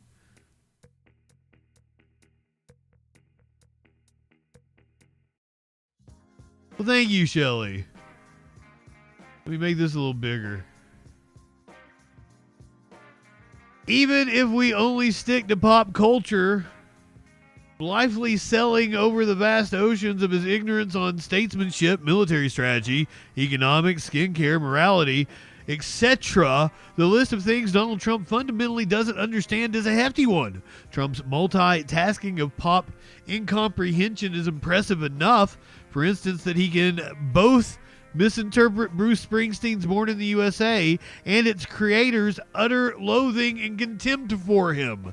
The list got a big, bold addition on Saturday morning, though, when Trump, whose proverbial shriveled on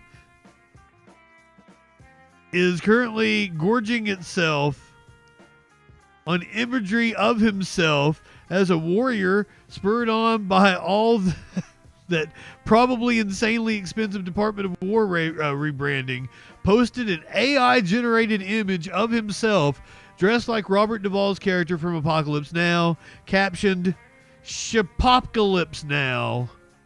Shapocalypse Now." And with the non-quote, "I love the smell of deportations in the morning" attached to it. Does it have the picture?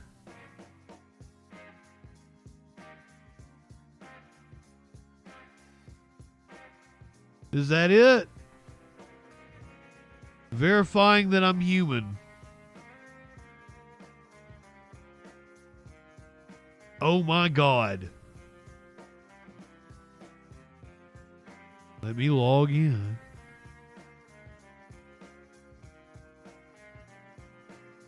They don't have the picture.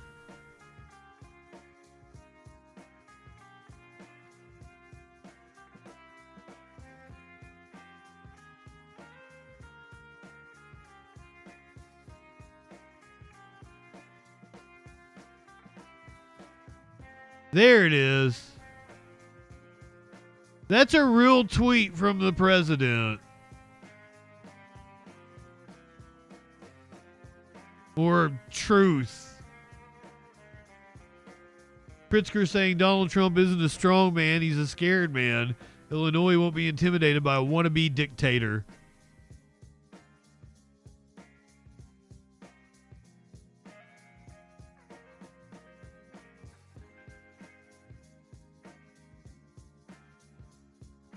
Protests against the wannabe dictator happened in both Chicago and D.C. today. First to Chicago. In Chicago, windows are boarded up and fences have been erected as the city prepares for federal troops. This as protesters took to the streets ahead of President Trump's immigration crackdown. ABC's Johnny Fernandez has the latest. Immigrants are welcome here. Yesterday, hundreds gathered in downtown Chicago, protesting against President Trump's expected immigration crackdown as he prepares to deploy federal troops to the city. All day Saturday, protesters taking to the streets, chanting "No to Trump, no to his occupation of our city." Whether there is a visible federally militarized deployment in our streets or not, our communities are still experiencing state-sanctioned trauma as a result of this orchestrated fear campaign. Earlier, protesters gathered outside the Great Lakes Naval Base. Shame. Agents will operate for the next 30 days. ABC's Alex Stone was there and spoke with some of the protesters. We're not all bad people. Everybody's not a bad person. It's heartbreaking. We're literally. Oh yeah, they're bad people. The ICE people are. For the possible arrival of federal troops. Chicago stepping up security. Windows boarded at this ICE processing center. Anti-scale fencing surrounding a federal building in downtown. The president posting on social media a manipulated image with the quote, "Chicago is about to find out why it's called the Department of War," a reference to the executive order he signed renaming the Department of Defense. We have the right to do it because I have an obligation to protect insanity. Governor J.B. Pritzker pushing back, saying, quote, "The president of the United States is threatening to go to war with an American city. This is not a joke. This is not normal." White House officials stressing the Chicago immigration crackdown is separate from the president's idea of using federal law enforcement and National Guard troops to fight crime in the city, similar to what happened in Washington, D.C. Johnny Fernandez, ABC News, New York.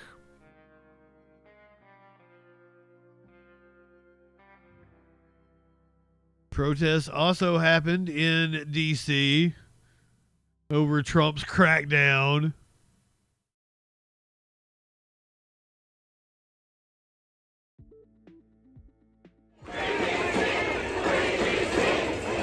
This was thousands of people showing up.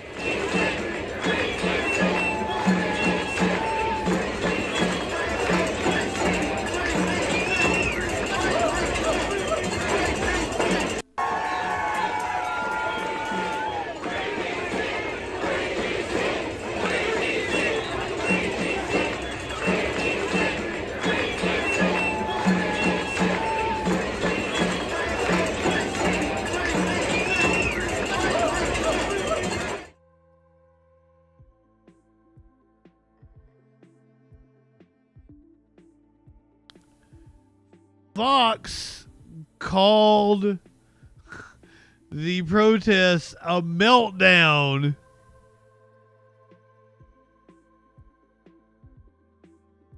You know, the channel that went nuts over Cracker Barrel. Protests across Chicago on Saturday with more expected as ICE looks to ramp up crackdown efforts. This as President Trump traded barbs with Illinois Governor Pritzker on social media about the enforcement operations. Senior correspondent Mike Tobin is live in Chicago with the latest. Hello, Mike. Operations have not materialized. What have materialized here in the city? Look at this dude's neck. Our protests. 3 different protests took place yesterday. Yesterday evening, we saw hundreds gather in Millennium Park. A lot of the usual actors that we see at different protests, and the reason for that is 11 different groups that you ain't missing out, Lenny. The city of Chicago came together under the umbrella of the Coalition Against the Trump Agenda. So they were focused on the Trump agenda, but you saw. You come here, I'll make you breakfast better than fucking Cracker Barrel. To trans rights. They marched around the city without major incident. There was another protest that formed up in Broadview, and that is because an ICE processing facility is being set up there on a temporary basis. There were also protests at the Naval Station north of Chicago, and that is where ICE. We should have abolished ICE. Certainly, they're using that as a logistical hub. The whole thing was man, that was such a good idea. Social from President Trump, in which he channeled Robert Duvall from the movie Apocalypse Now, saying, "I love the smell of deportation in the morning." That triggered the ire of Illinois Democrats who had all sorts of negative things to say about that particular post. So while all the protests are going on, we still haven't seen major ICE operations. What we did see yesterday, 2 homicides and 5 people were shot in the city of Chicago since noon yesterday. Mike, back to you. Mike Tobin live in Chicago. Mike, thanks very much. Mike Tobin? Got it. For more, let's bring in more like Mike Towhead, wasn't it? Intelligence Committee, Claudia Tenney. Congresswoman, welcome. Thank you. Great to be here. So you heard about the pushback from officials there in Chicago about the federal surge, perhaps in the Windy City. What's your take on all of it? Look, the people in Chicago want to have a safe city. You cannot have a prosperous city without having law and order, and this is all that we're calling for, and President Trump is straightening that out. I can tell you, I finally got back to D.C. last week and could see a marked difference in what has happened with the National Guard providing logistics, providing a presence, providing a deterrent value for the people of Washington, D.C., and now the people of Chicago. Last week we heard Trump say that, you know, his friends have gone out to dinner now, And I thought about it, like there has been a market decrease. I think it's like 30-something% in restaurant revenue in DC. There's people aren't going to dinner anymore because of the troops. They've ran the common people out of the restaurants so that his friends can occupy them. That's exactly what's going on, isn't it? So they can go to dinner and not be harassed by the riffraff. He's using the troops to make it to where they can go out to dinner unabated by, protesters. Would be well served to have at least the National Guard help with some of these logistics operations, although it's a little bit of a sticky issue for President Trump to use this, to do this without the consent of the mayor and obviously the local officials. But look who's protesting. It's the same old Democrat, far left protesting groups that are opposing security, safety, and the hope for prosperity in the city of Chicago. When the people in Chicago are having to close down their buildings, and you're seeing continued murders and shootings going on because they don't have a strong police presence. But remember, Governor Pritzker didn't have any problem bringing the National Guard in when they had to protect the Democrats at their national convention. So that wasn't a problem for that situation. So I just hope the people of Chicago get an opportunity to have a prosperous city with free of crime so their children can go to school and they can prosper again. To here in Washington, the Army has extended the National Guard's orders to be on duty here through November. Maryland Governor Wes Moore on the other side suggests that's a waste of money. Let's play him and I'll get you to react. This dude's a pumpkin head. The National Guard are responsible during this occupation for 744 cubic yards of mulch spread, 886 bags of trash collected, 270 feet of fence painted. You know what we don't have stats on? How many illegal guns has the National Guard seized? How many drug busts has the National Guard done? You work here, you live here part-time. How do you respond to the governor of Maryland? Well, first of all, he was in the military, so he should know that the military perform a wide array of jobs. The National Guard is part of a beautification effort, and they also are doing a lot of logistics, and they are responsible, as Pam Bondi has pointed out and done many press conferences, showing the number of illegal guns seized, the number of arrests, the curfew numbers, the lack of murders in the District of Columbia. So for him to just point out that they're only on the beautification efforts is obviously, he's running for president. He's trying to set himself up as against Trump and not really promoting the good things that are happening in the District of Columbia, which I've witnessed last week, my first time back since the summer recess. He's one of the people that went to dinner. Crack down on narco-terror groups. Here's Secretary of State Marco Rubio on that front. Oh, shut up. We watched her in a committee hearing one time, and it was horrible.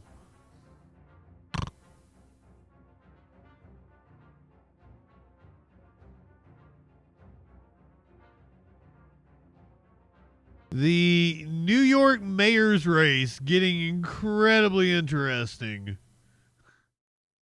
Apparently, Eric Adams has been offered the ambassadorship to, was it Saudi Arabia? Would have been hilarious if it had been Turkey. Why wasn't it Turkey?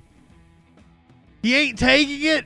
Did he turn it down? I had not heard that he had turned it down. Is he holding out for Turkey? He has a great relationship with them. Zohran Mamdani was on with Chris Hayes Friday night. Today, multiple outlets are reporting that Donald Trump is attempting to tip the scales of New York City's mayoral election by offering some of the candidates jobs in the administration in order to help Andrew Cuomo defeat Zohran Mamdani. Ever since the 33-year-old Mamdani won the Democratic primary in June, the Fox News viewer, who is our president, has been taking a special interest in the New York City race. If a communist gets elected to run New York, it can never be the same, but we have tremendous power at the White House to run places when we have to. You have a lot of crooked things going on in New York. We're going to straighten out New York. Maybe we're going to have to straighten it out from Washington. Now, the New York Times is reporting that advisors of Trump are trying to induce the current incumbent mayor, Eric Adams, to leave the race by dangling an administration job for him. Quote, the talks have also involved finding a possible place in the administration for the Republican candidate Curtis Sliwa. Citing 3 people with knowledge of the discussions, the Times report. I heard Sliwa said he hadn't been approached. A better chance of defeating Mamdani in November's general election. Political reports Adams has been offered a position at the Department of Housing and Urban Development, according to a person with direct knowledge of the offer, and that the mayor met with the president's team during his visit this Monday, to Florida. A spokesperson for the Eric Adams campaign said Mayor Adams has not met with Donald Trump. He is not dropping out of the race. But it would not be the first time Trump has used Adams to influence New York City politics, of course. You'll remember, shortly after taking office, Trump's Department of Justice dropped corruption charges against the mayor in exchange for Trump-favored immigration policies and cooperation from the mayor for them. That move prompted the resignation of over half a dozen prosecutors in both Manhattan U.S. Attorney's Office and Main Justice, including the acting U.S. Attorney for the Southern District. Joining me now to respond to all this news on a very busy day is the Democratic candidate for New York City Mayor, Assemblyman Zohran Mamdani. It's good to have you here. Nice to meet you in person for the first time. Good to be here. Thank you for having me. So what do you think about all this? By the way, the Democratic official account, the DNC, has now tweeted out multiple times about Mamdani. So, like, the Democrats have endorsed him, but the actual Democratic leadership, Chuck Schumer, Hakeem Jeffries, not endorsed him, which I don't know that's not a good thing for him because they are toxic. I think it's outrageous, and I think oftentimes it'd probably be good for their careers to endorse him. The question of how does this impact the race? But this is an affront to our city's democracy. This is an affront to the values that make so many of us proud to be Americans, that we could choose our own leaders, not that our leaders pick themselves or their friends. And we're seeing in this time when Donald Trump has taken snap from hungry New Yorkers, has passed legislation that would throw millions of New Yorkers off their health insurance, that we have Democrats in Andrew Cuomo and Eric Adams working with this administration to try and subvert the will of Democratic primary voters right here in New York City. Is there a Democratic argument that there's some problem with this split field of 4 candidates that ends up with a person being the mayor of the city with 40% of the vote? Like, is there, because we have, we had the. I think if that happens, it'd be Mamdani. Thing. You've now got this very weird situation where the next mayor might win 35-40% of the vote. And there's a question about what that would mean for that mayor's representative ability in the city. I don't think any of those questions are motivating Donald Trump. And I don't know that the actions that they take. And Cuomo and JoJo Siwa actually get that much of the vote. For one candidate, I wouldn't have concerns. I'm just as confident of beating Andrew Cuomo today as I was yesterday. My concern, however, is what these so-called leaders are willing to give up in the name of securing power. That is why so many New Yorkers are turned off by our politics, because they see no relevance of their struggles in the conversations that are taking place. There's reporting over the summer that there's a phone call between Donald Trump and Andrew Cuomo, previously undisclosed. I don't know that he doesn't get over 50% of the vote, though. The race directly with Cuomo, an old associate and foil. Does Cuomo and Silva combined get maybe 10% of the vote? And then maybe Adams gets another 20%? 25%. I think he's the strongest candidate. I don't think Cuomo has a shot. JoJo Siwa. The 3 people briefed on the call who are not authorized to discuss it. Andrew Cuomo denies that they talked about the race. I mean, is your read on this situation that Trump is pulling for Cuomo? Absolutely. And I think Trump is making that very clear, that this is his choice for mayor of New York City. It's Andrew Cuomo. And he's willing to use every single tool and tactic at his disposal to try and assist Andrew Cuomo in that same pursuit. And what we're seeing right now is to offer and consider positions for 2 candidates in this race to try and make this one-on-one. It shows just how threatened he is by what our administration would be, which is a fulfillment of the thing that he ran on but has since betrayed, which is a promise of a more affordable life for Americans. For people that are watching this that consider themselves, Democrats are sort of in the big tent, right? And it's us. We're watching the anti-Trump coalition, okay? And they've known Andrew Cuomo as a known quantity for a long time. And there's a feeling right now as they watch sort of Governor Pritzker in Illinois and Governor Newsom and, mayors in Chicago and D.C. and Baltimore deal with this sort of Godzilla-like figure, right, who's sort of wreaking havoc all over the places, that we need someone who's strong, who's experienced, who can go toe-to-toe, who maybe is kind of a tough guy. And this Zohran Mamdani seems like a nice guy.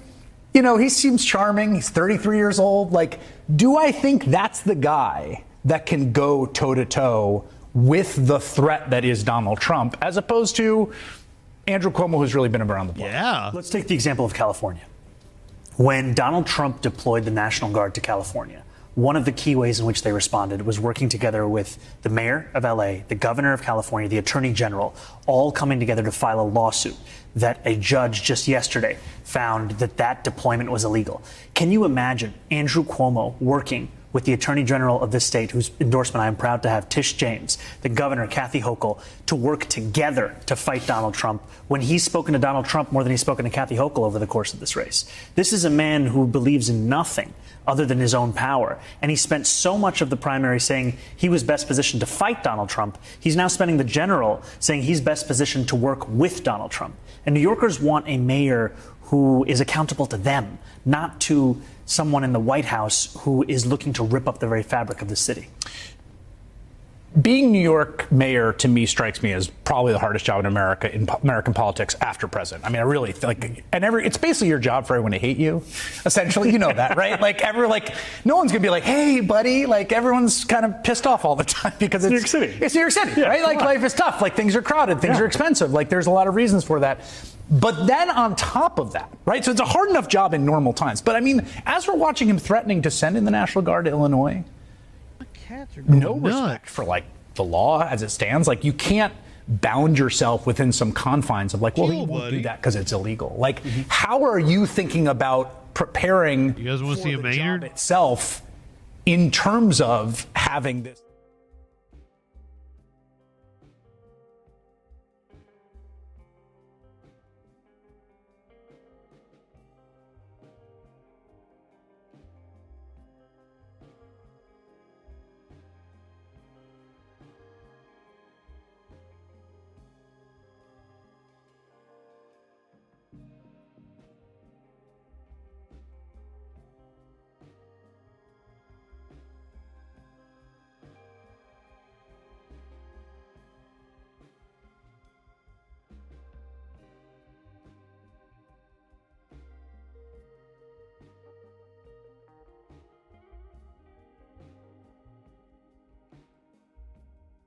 Dougie's here. Let's get high. Looming over it. You have to prepare for the inevitability of Donald Trump to continue being Donald Trump. We cannot, as you've said, rely on any notion of the law or what is appropriate for how he will determine his course of actions. And I look at California as an example, such that we are ready here in New York City on January 1st with a plan of partnership across city and state government to be ready, whether it's for the deployment of the National Guard or it's for his attempt to pass legislation like the one he just did, which will take an axe to so much of what keeps so many New Yorkers afloat. And I think we've seen what New York City can gain if we have a mayor who is willing to collaborate with Donald Trump, which is not that much at all. We've had money directly taken out of bank accounts. We've had a 6-year-old public school student from Jackson Heights being deported. This is what we have when you want to work with Donald Trump. We've seen what it looks like to manage Donald Trump, which is what we see in Andrew Cuomo. We need someone who's actually willing to fight Donald Trump. And we've seen examples of that right here in New York with Kathy Hochul. We've seen examples of that in California. It's time to have that in City Hall. You have not yet received an endorsement from Hakeem Jeffries, who, of course, is the highest-ranking member of Congress and a member of the New York delegation. I know you've met 4 times.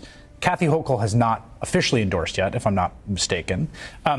You would have to work with both those individuals quite closely. Are you confident that should you win, those are going to be solid relationships? Absolutely. And so many of the conversations we've had have been about the importance of partnership, because New Yorkers have grown tired at the ways in which Albany and City Hall were at war when Andrew Cuomo was leading the state. They want leaders who understand that they have the same constituents in New York City and they have to serve those constituents. And one thing I've appreciated through all of these conversations is the question of how do we deliver affordability to the residents of the most expensive city in the United States of America? One of the people who was in that sort of battle, standoff with Andrew Cuomo when he was governor as mayor was Bill de Blasio. We covered that. I watched it as a New Yorker. Today, Bill de Blasio endorsed you for mayor. So that's someone who's had some experience on both sides cats. of that. Assemblyman Zoran Mondani, then they got the zoomies for mayor in New York. Great to have you. Thanks a lot. Sir. Thank you. Good interview with Mamdani. Making it onto the MSNBC. Before we move on from politics, this man is a candidate for town council in New Jersey, in Cranford, New Jersey.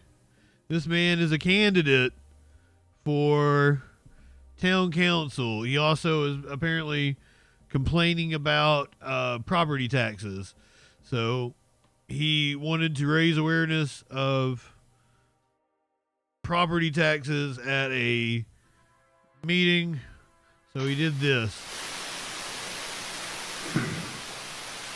Mr. Thilly, I started your time.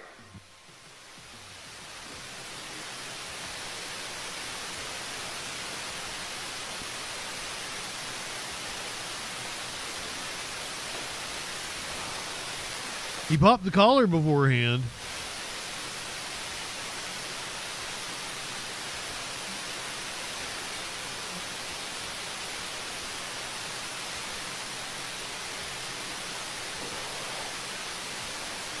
Will Thilly is his name. Will Thilly. But, you know, like the backspin. I'm gonna do the backspin. Can I do it up here? I'm gonna do that. Watch this.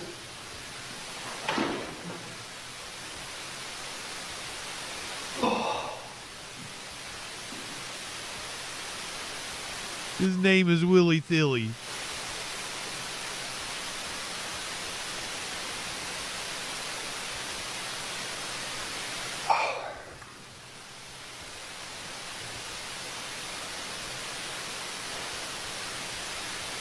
Well, why did our taxes go up so much? We were told the referendum was going to bring it up for an average household about $400, I think. And mine went up like $900. You got a really nice house. 400 on average, and yours went up 900. Do you have a really nice house? Because that would totally be in line with. Thank you, Mr. Thilly. I like the interpretive dance. That's the way you deal with that kind of shit. Indulge it.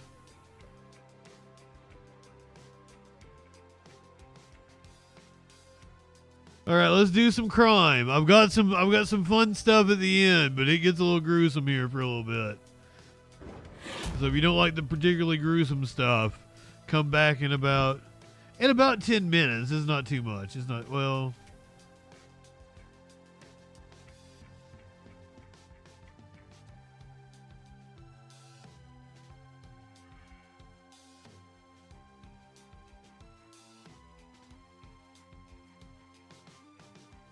See if I can get a local.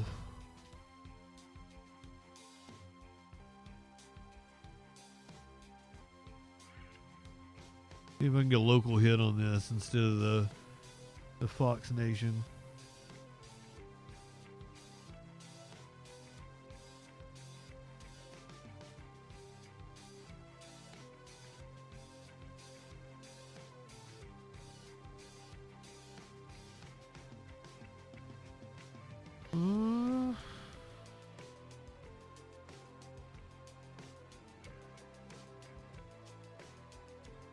That's actually the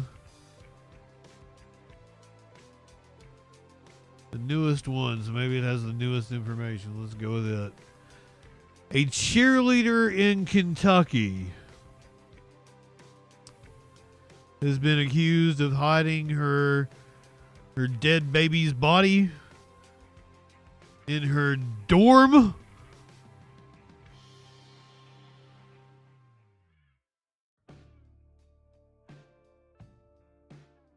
I do want to get into some of the big stories that we are covering today here on Live Now, and viewer discretion is advised for this one. The cause of death remains inconclusive for a newborn who investigators say was hidden in a closet by a University of Kentucky student athlete. The coroner's office in Lexington, Kentucky, confirming that the autopsy on the male infant was completed, but the findings were inconclusive. Lexington police arrested the infant's 21-year-old mother, who you see there, Laken Snelling, after detectives say the baby was found dead, wrapped in a towel inside a trash bag tucked away in a closet. Snelling is charged with... Not only should we have abortion and access to abortion, we should remove the stigma from abortion so shit like this doesn't happen. It should be okay that if you make a mistake, you can totally abort the child. Children shouldn't be having children. Evidence tampering, concealing the birth of an infant, and abuse of a corpse.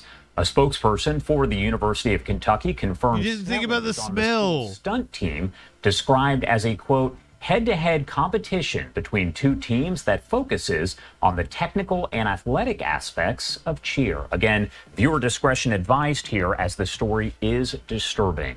I do want to bring in Dan Garrell, the founder and managing attorney over at Next Law, to talk much more about this. Thank you so much for taking the time to be here with us today. You're welcome. Good morning. Good morning. Well, first off, I do want to ask you about those autopsy results, because as of right now, the coroner there in Fayette County, Kentucky, saying that they are inconclusive. How does that factor in as the legal process does play out here? Sure. Well, that being the case, and whether or not there's continued examination that happens, but without conclusive autopsy results, prosecutors are going to have a difficult time proving the cause and manner of how the baby died. So, you know, it sounds just been a miscarriage. Pursuing charges of concealing a birth and abuse of a corpse, things of that nature. Those are certainly much lower level felony charges than a homicide charge. If the prosecution were to seek to prove something higher up like homicide, the defense trial strategy would likely be to argue that the evidence is insufficient to prove any intent or culpability as far as the death of the child itself. So, you know, you got to remember it's the prosecutor's burden to prove guilt. Laken doesn't have to prove she's innocent. She doesn't really have to prove anything. And in a case like this, you kind of touched on it, but what types of evidence do investigators typically rely on, from medical records, witness statements? What will prosecutors actually need to prove? Well, early for that. Two of the most critical forms of evidence, witness statements, including the statements made by Laken herself. And it does appear that she has given a statement, that she's admitted that she gave birth. It doesn't. It's unclear whether she's given any other details beyond that regarding the state of the child, if she believed the child was born alive or what have you. But again, the evidence that's going to be key here. Other witness statements, if any, the medical records, obviously, the autopsy results themselves, and a forensic examination of the crime scene, the closet and the blanket that the baby was found wrapped in. All of that is going to be critical as far as the state's evidence is concerned. And when you are talking about a case like this, again, you kind of touched on it, but you're talking about a newborn and you have these inconclusive results there. What makes this case maybe challenging for investigators, but also for prosecutors? Yeah, I think we learned all we're going to learn from that. That's a good question, though. Let's go to Charlotte, where we had a stabbing occur Friday, Saturday.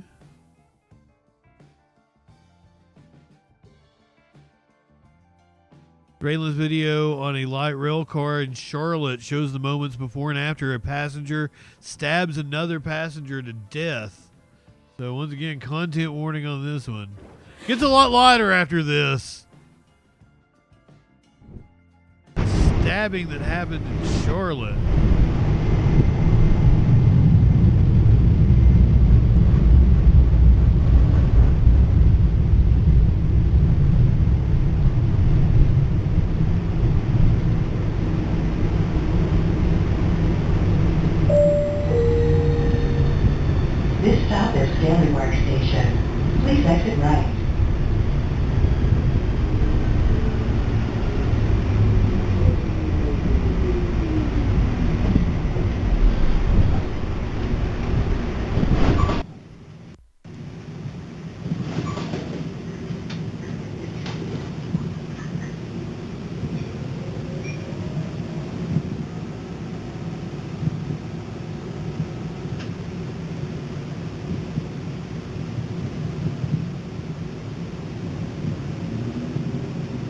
sort of pizzeria shirt.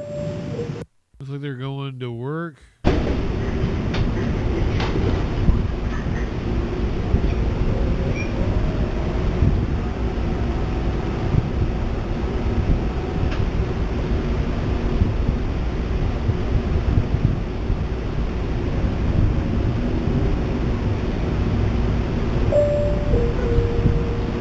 Please stand clear. Doors are closing.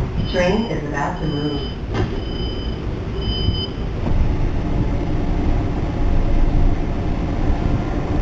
A pocket knife? Just for no fucking reason.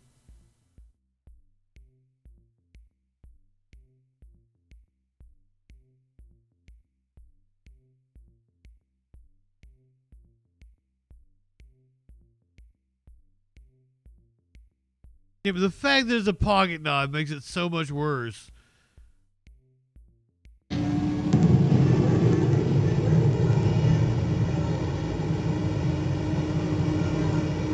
Dripping blood.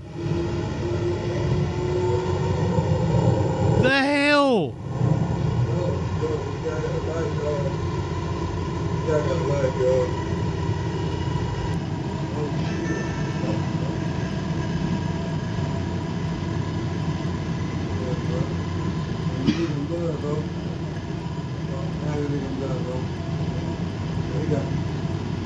What the fuck?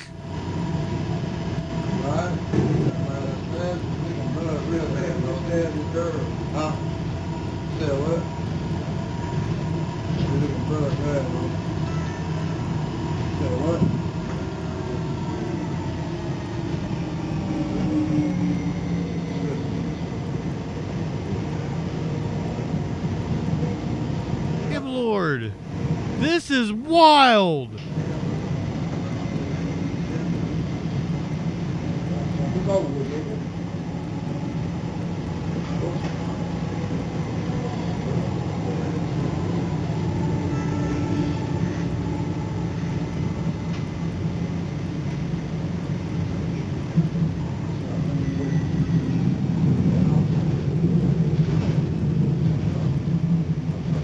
They're all moving away from him now. What's he doing? He's kind of down in the corner.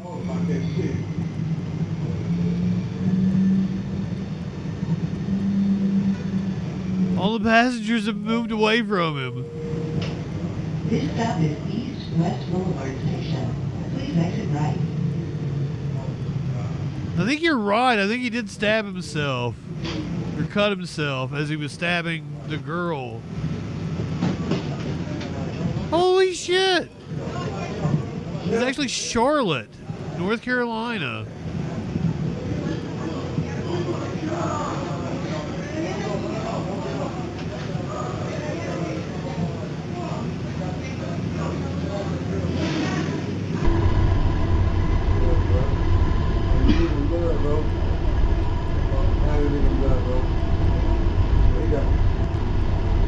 He just took off his...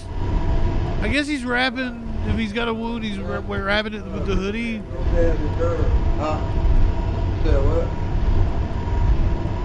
It was just like a pocket knife. That's why it's like... What a butcher you gotta be to kill somebody with a pocket knife.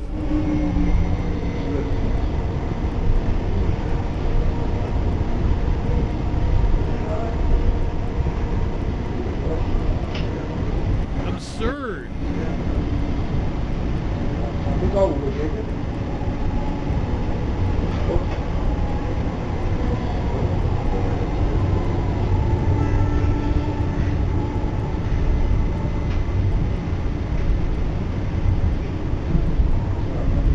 Around 9:50 p.m. on August 22nd, a light rail passenger stabbed Irina Zarutska, 23 years old, several times. Visual said she was stabbed in the throat at least one time. Zarutska was pronounced dead on the light rail. DeCarlos Brown Jr., 34, was arrested and charged with first-degree murder in connection with Zarutska's killing. Brown was ordered last week to remain in jail and undergo a competency evaluation.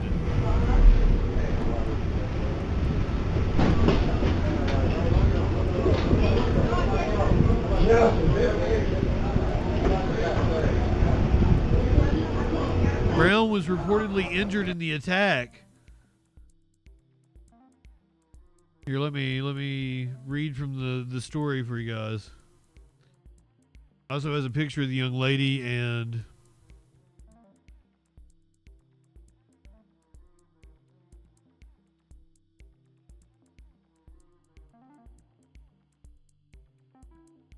Brown was also reportedly injured somehow in the attack, so it wasn't immediately clear whether the blood seen in the video belonged to him or the woman who was killed.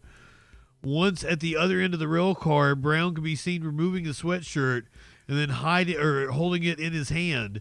Passengers can be seen moving away from Brown. At least one passenger is seen going to the other end of the rail car to apparently help Zarutska. The next clip is a different angle of the alleged attacker walking through the rail car after the attack.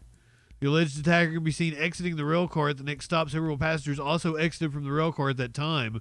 People can be seen running on the platform outside the rail car after it stops, though it wasn't immediately clear why. That's a picture of the perpetrator on the right and the victim on the left.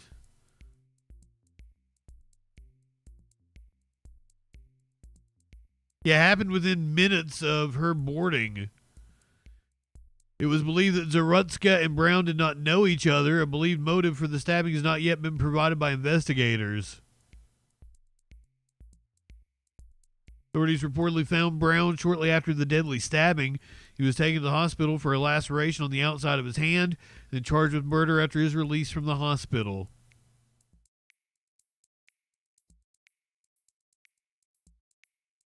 Wow.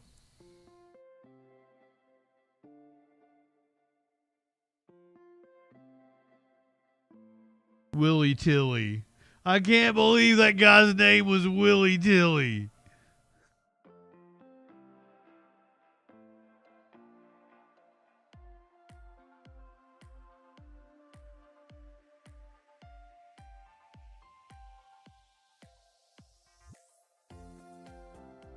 An underground crime ring, literally.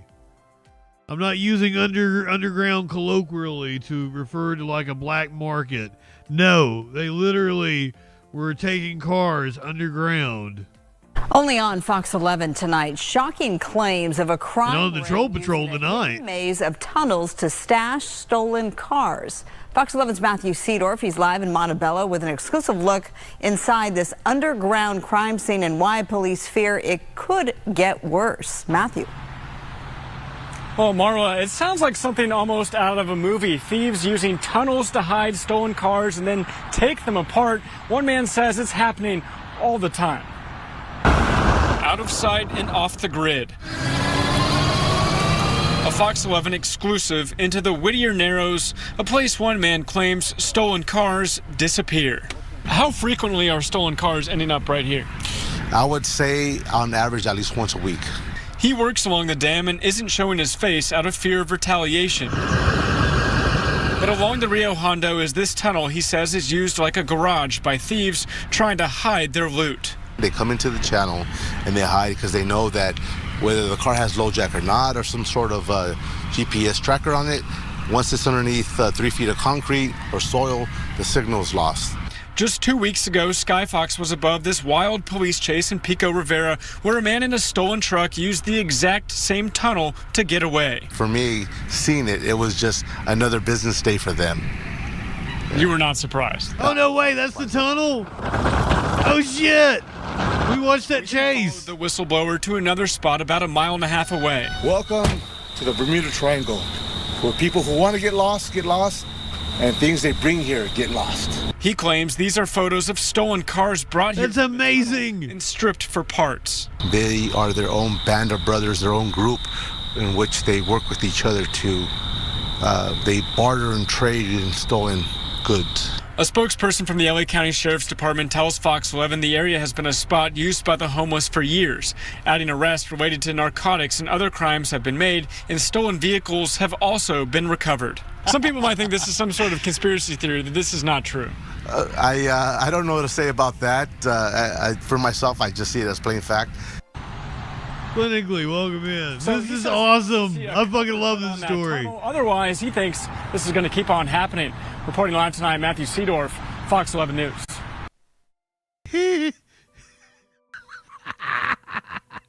Oh, God. That's fantastic. I kind of don't care about this, but then also this is probably going to be fun to watch. I don't give a shit about what Charlie Sheen thinks, but he's probably going to say some hilarious shit, isn't he?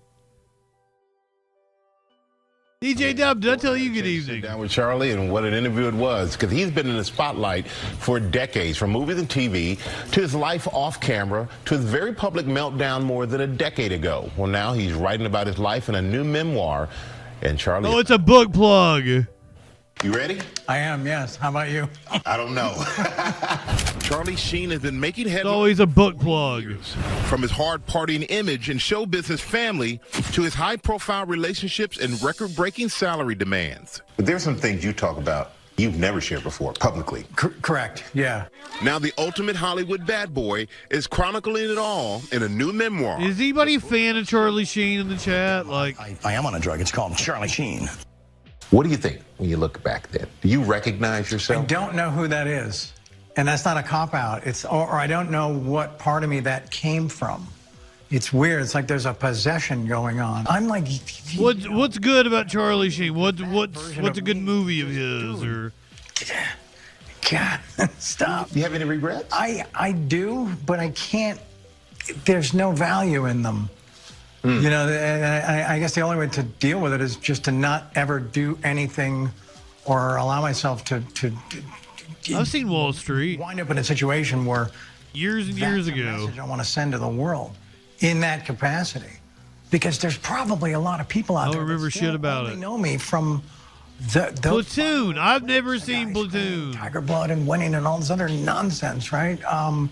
I've not seen Young Guns. But say no. Men at Work. Moment. Sparkles and I watched Major League. I don't remember him being in it. Things just went off the freaking rails. From his first major role in the Best Picture winning Platoon, You ever get caught in a mistake that you just can't get out of? to becoming the highest paid sitcom star while on 2.5 Men.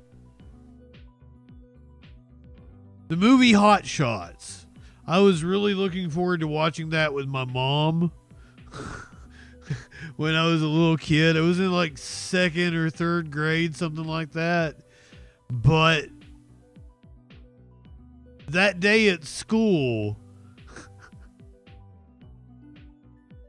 this is weird. This is weird. That day at school, I basically sexually assaulted another young girl. Because, like, I'm like 2nd or 3rd grade, right? And like another kid tells me like go up and grab a girl by the coochie, and I did, and I had no idea what the fuck I was doing at the time, and I got in a lot of trouble for that. But it was this is seared into my memory, and that day was the day that Mom had rented Hot Shots, and that was the worst thing about the punishment. It was that she didn't let me watch Hot Shots, and I was really looking forward to it.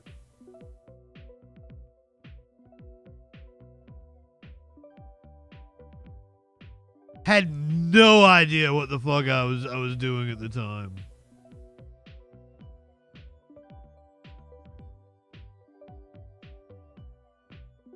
Oh, I probably shouldn't say things like this on stream. Hey, after you drop him off at his mom's, you want to see a movie? Sure, that sounds good. Cool. Enjoy. Behind the scenes, he endorsed. I could have been charged if it had been 10, 15 years later. You are very frank about your sex life. Right. From hiring sex workers. Like a 7, 8-year-old or some shit. Against Hollywood Madam Heidi Fleiss. You admitted you spent $53,000 for her services. Well, that's what they knew of. Yeah, that's what they had on the book. So, do you think you were a sex addict? Sure, probably, yeah. Yeah, I mean, if to frame it like that, sure. Yeah. And you say sex went hand in hand with your drug use. It did, yeah. And wanting to try, as you framed it, quote, other side of the menu, which for some people out there, they what's the other side of the menu? That's sleeping with men. What? But you said you're being honest about it now. But why did you keep it secret for so long? Sure. Yeah. You swung both ways? I can imagine. Because there was another element to it that it did come with a tremendous amount of extortion.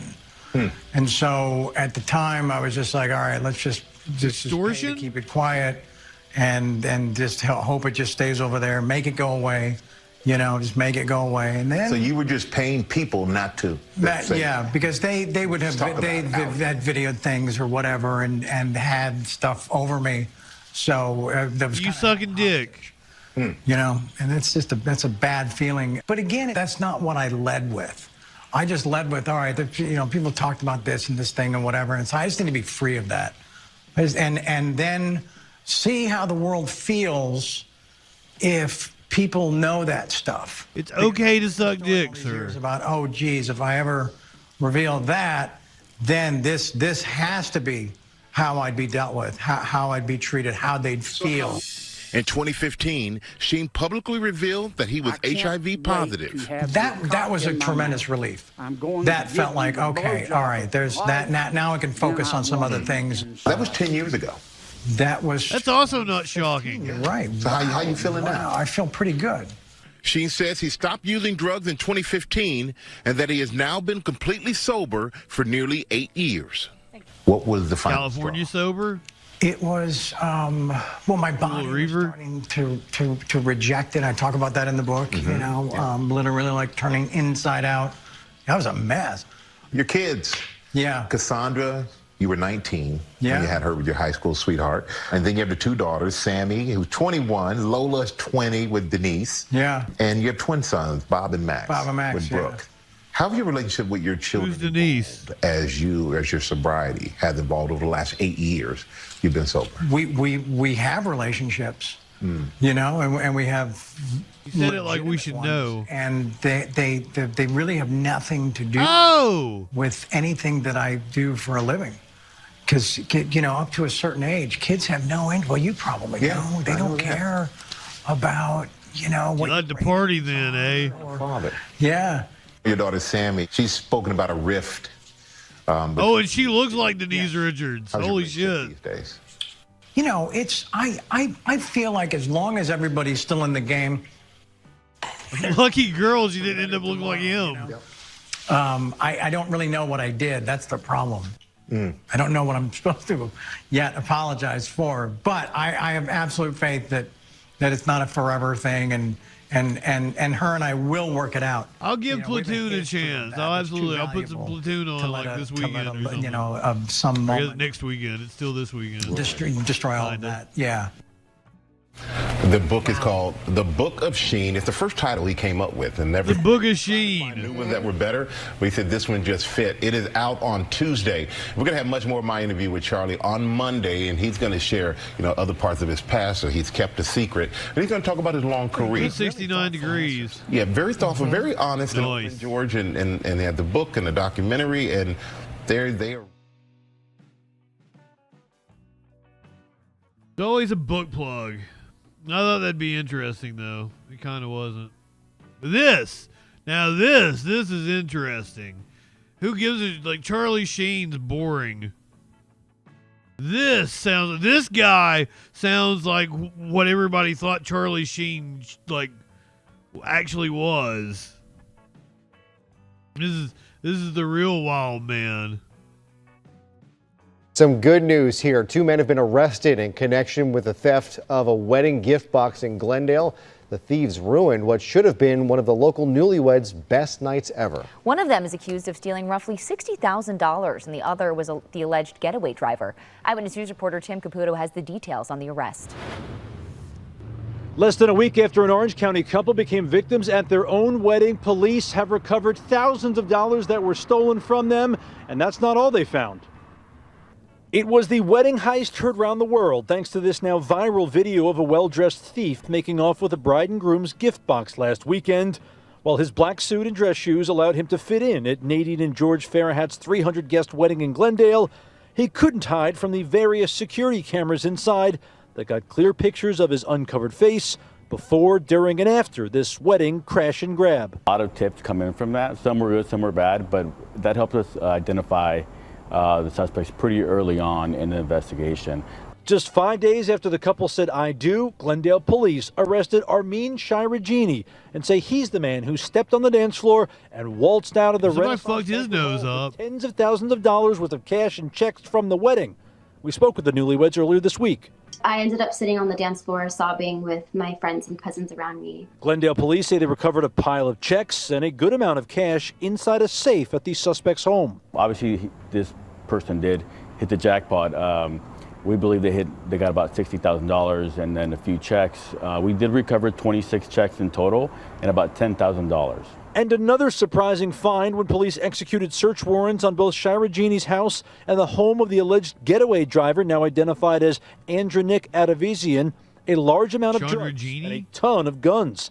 Despite what might look like the guns, that's a party cash haul you'd see from an organized criminal enterprise, police say neither suspect had a criminal history of doing this, and the theft was likely a crime of opportunity. Glendale has a lot of banquet halls, a lot of weddings every single weekend, so we believe that maybe this was just a random location that they decided to pick. No weapons were used at the wedding, but police say Shiragini was armed when he was arrested Friday night. The happily married couple, who we spoke with before the arrests were made and all those guns were found, are vowing to focus on all the fun. How rich is that dude? We had a wonderful ceremony at our church. We had a really fun party with our family and friends, and we were able to celebrate, up until the incident. I asked police if any or all of those guns were purchased legally. They said they're looking into it. They're also looking into the drugs and what appeared to be fake IDs as well. Essentially, any and all potential crimes linked to. In Glendale, Tim Caputo, ABC 7 Eyewitness News. Tim, thank you. I was able to interview that couple this week. They are a lovely couple, and hopefully everything can now be returned to them.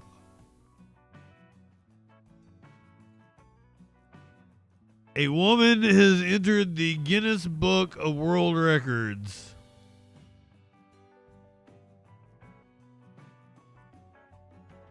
For running across Legos. Oh, there's music.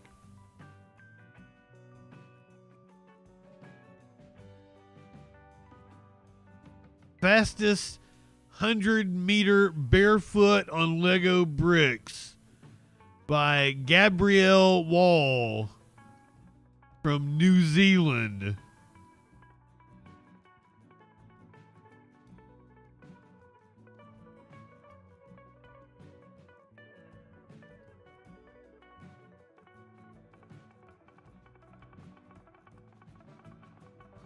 She made the good book. That is the Guinness World Records account. That's why.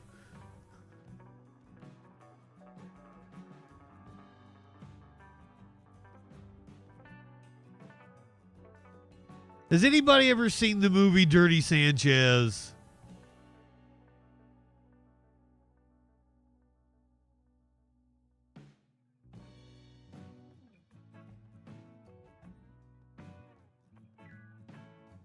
This is like British Jackass.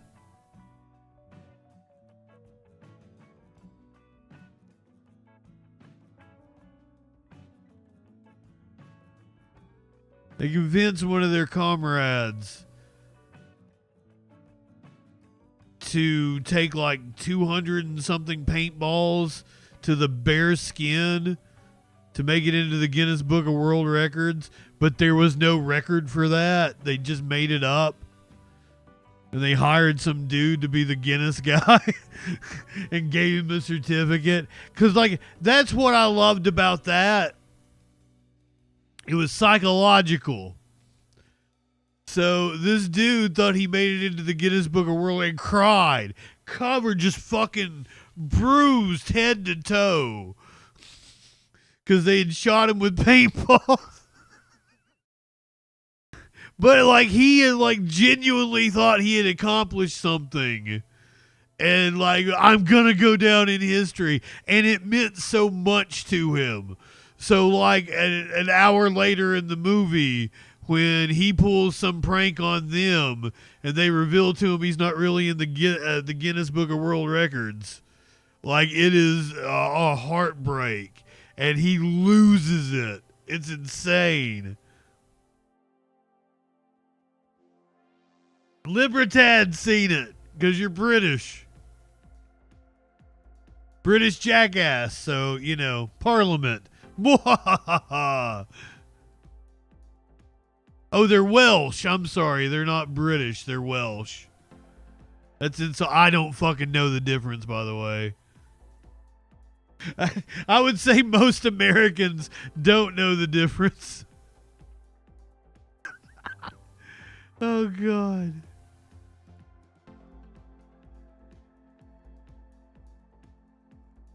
Let me find an animal video. I don't have one queued up. I'm sorry. We're going to watch something. I don't know. I'm going to put a poll up. The chat's going to pick what we're going to watch on Twitch. After we say goodbye to YouTube. And here we go. Here we go.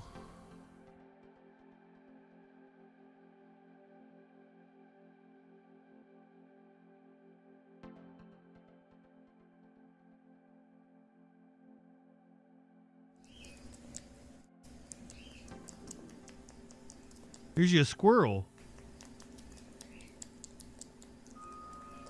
Eating some pudding? It's part of the United Kingdom though, isn't it? Name is Claudia. Didn't want any formula when she first came in. Oh no, this is Crumpet. Crumpet likes her Stonyfield whole milk vanilla yogurt. Because Crumpet wouldn't take formula.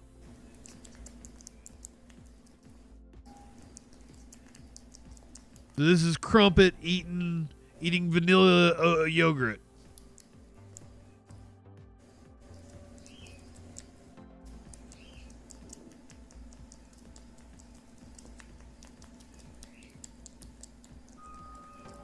Let me put my poll in the chat.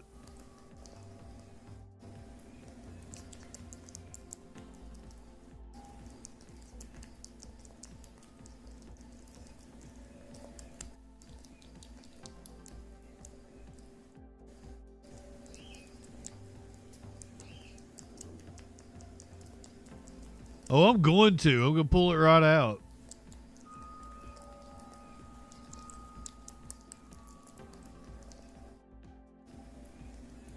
Why is nobody oohing and on over this? This is adorable.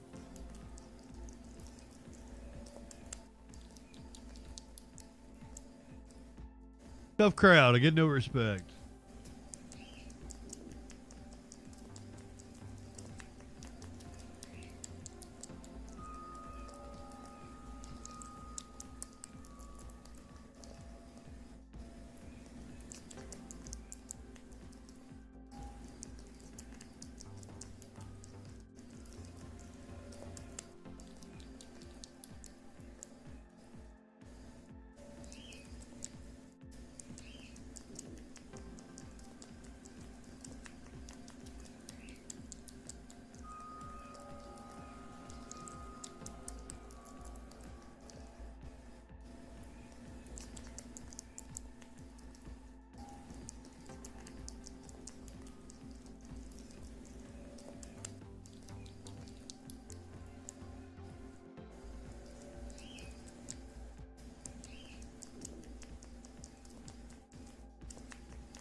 Poll is going in the chat for Twitch people, YouTube people, Kick, Rumble, Podcast. Go ahead, light one up, tip one back. It's all right to have a little fun when we're at the sack. I'm Justin Freakin. We'll see you tomorrow night for the Troll Patrol live.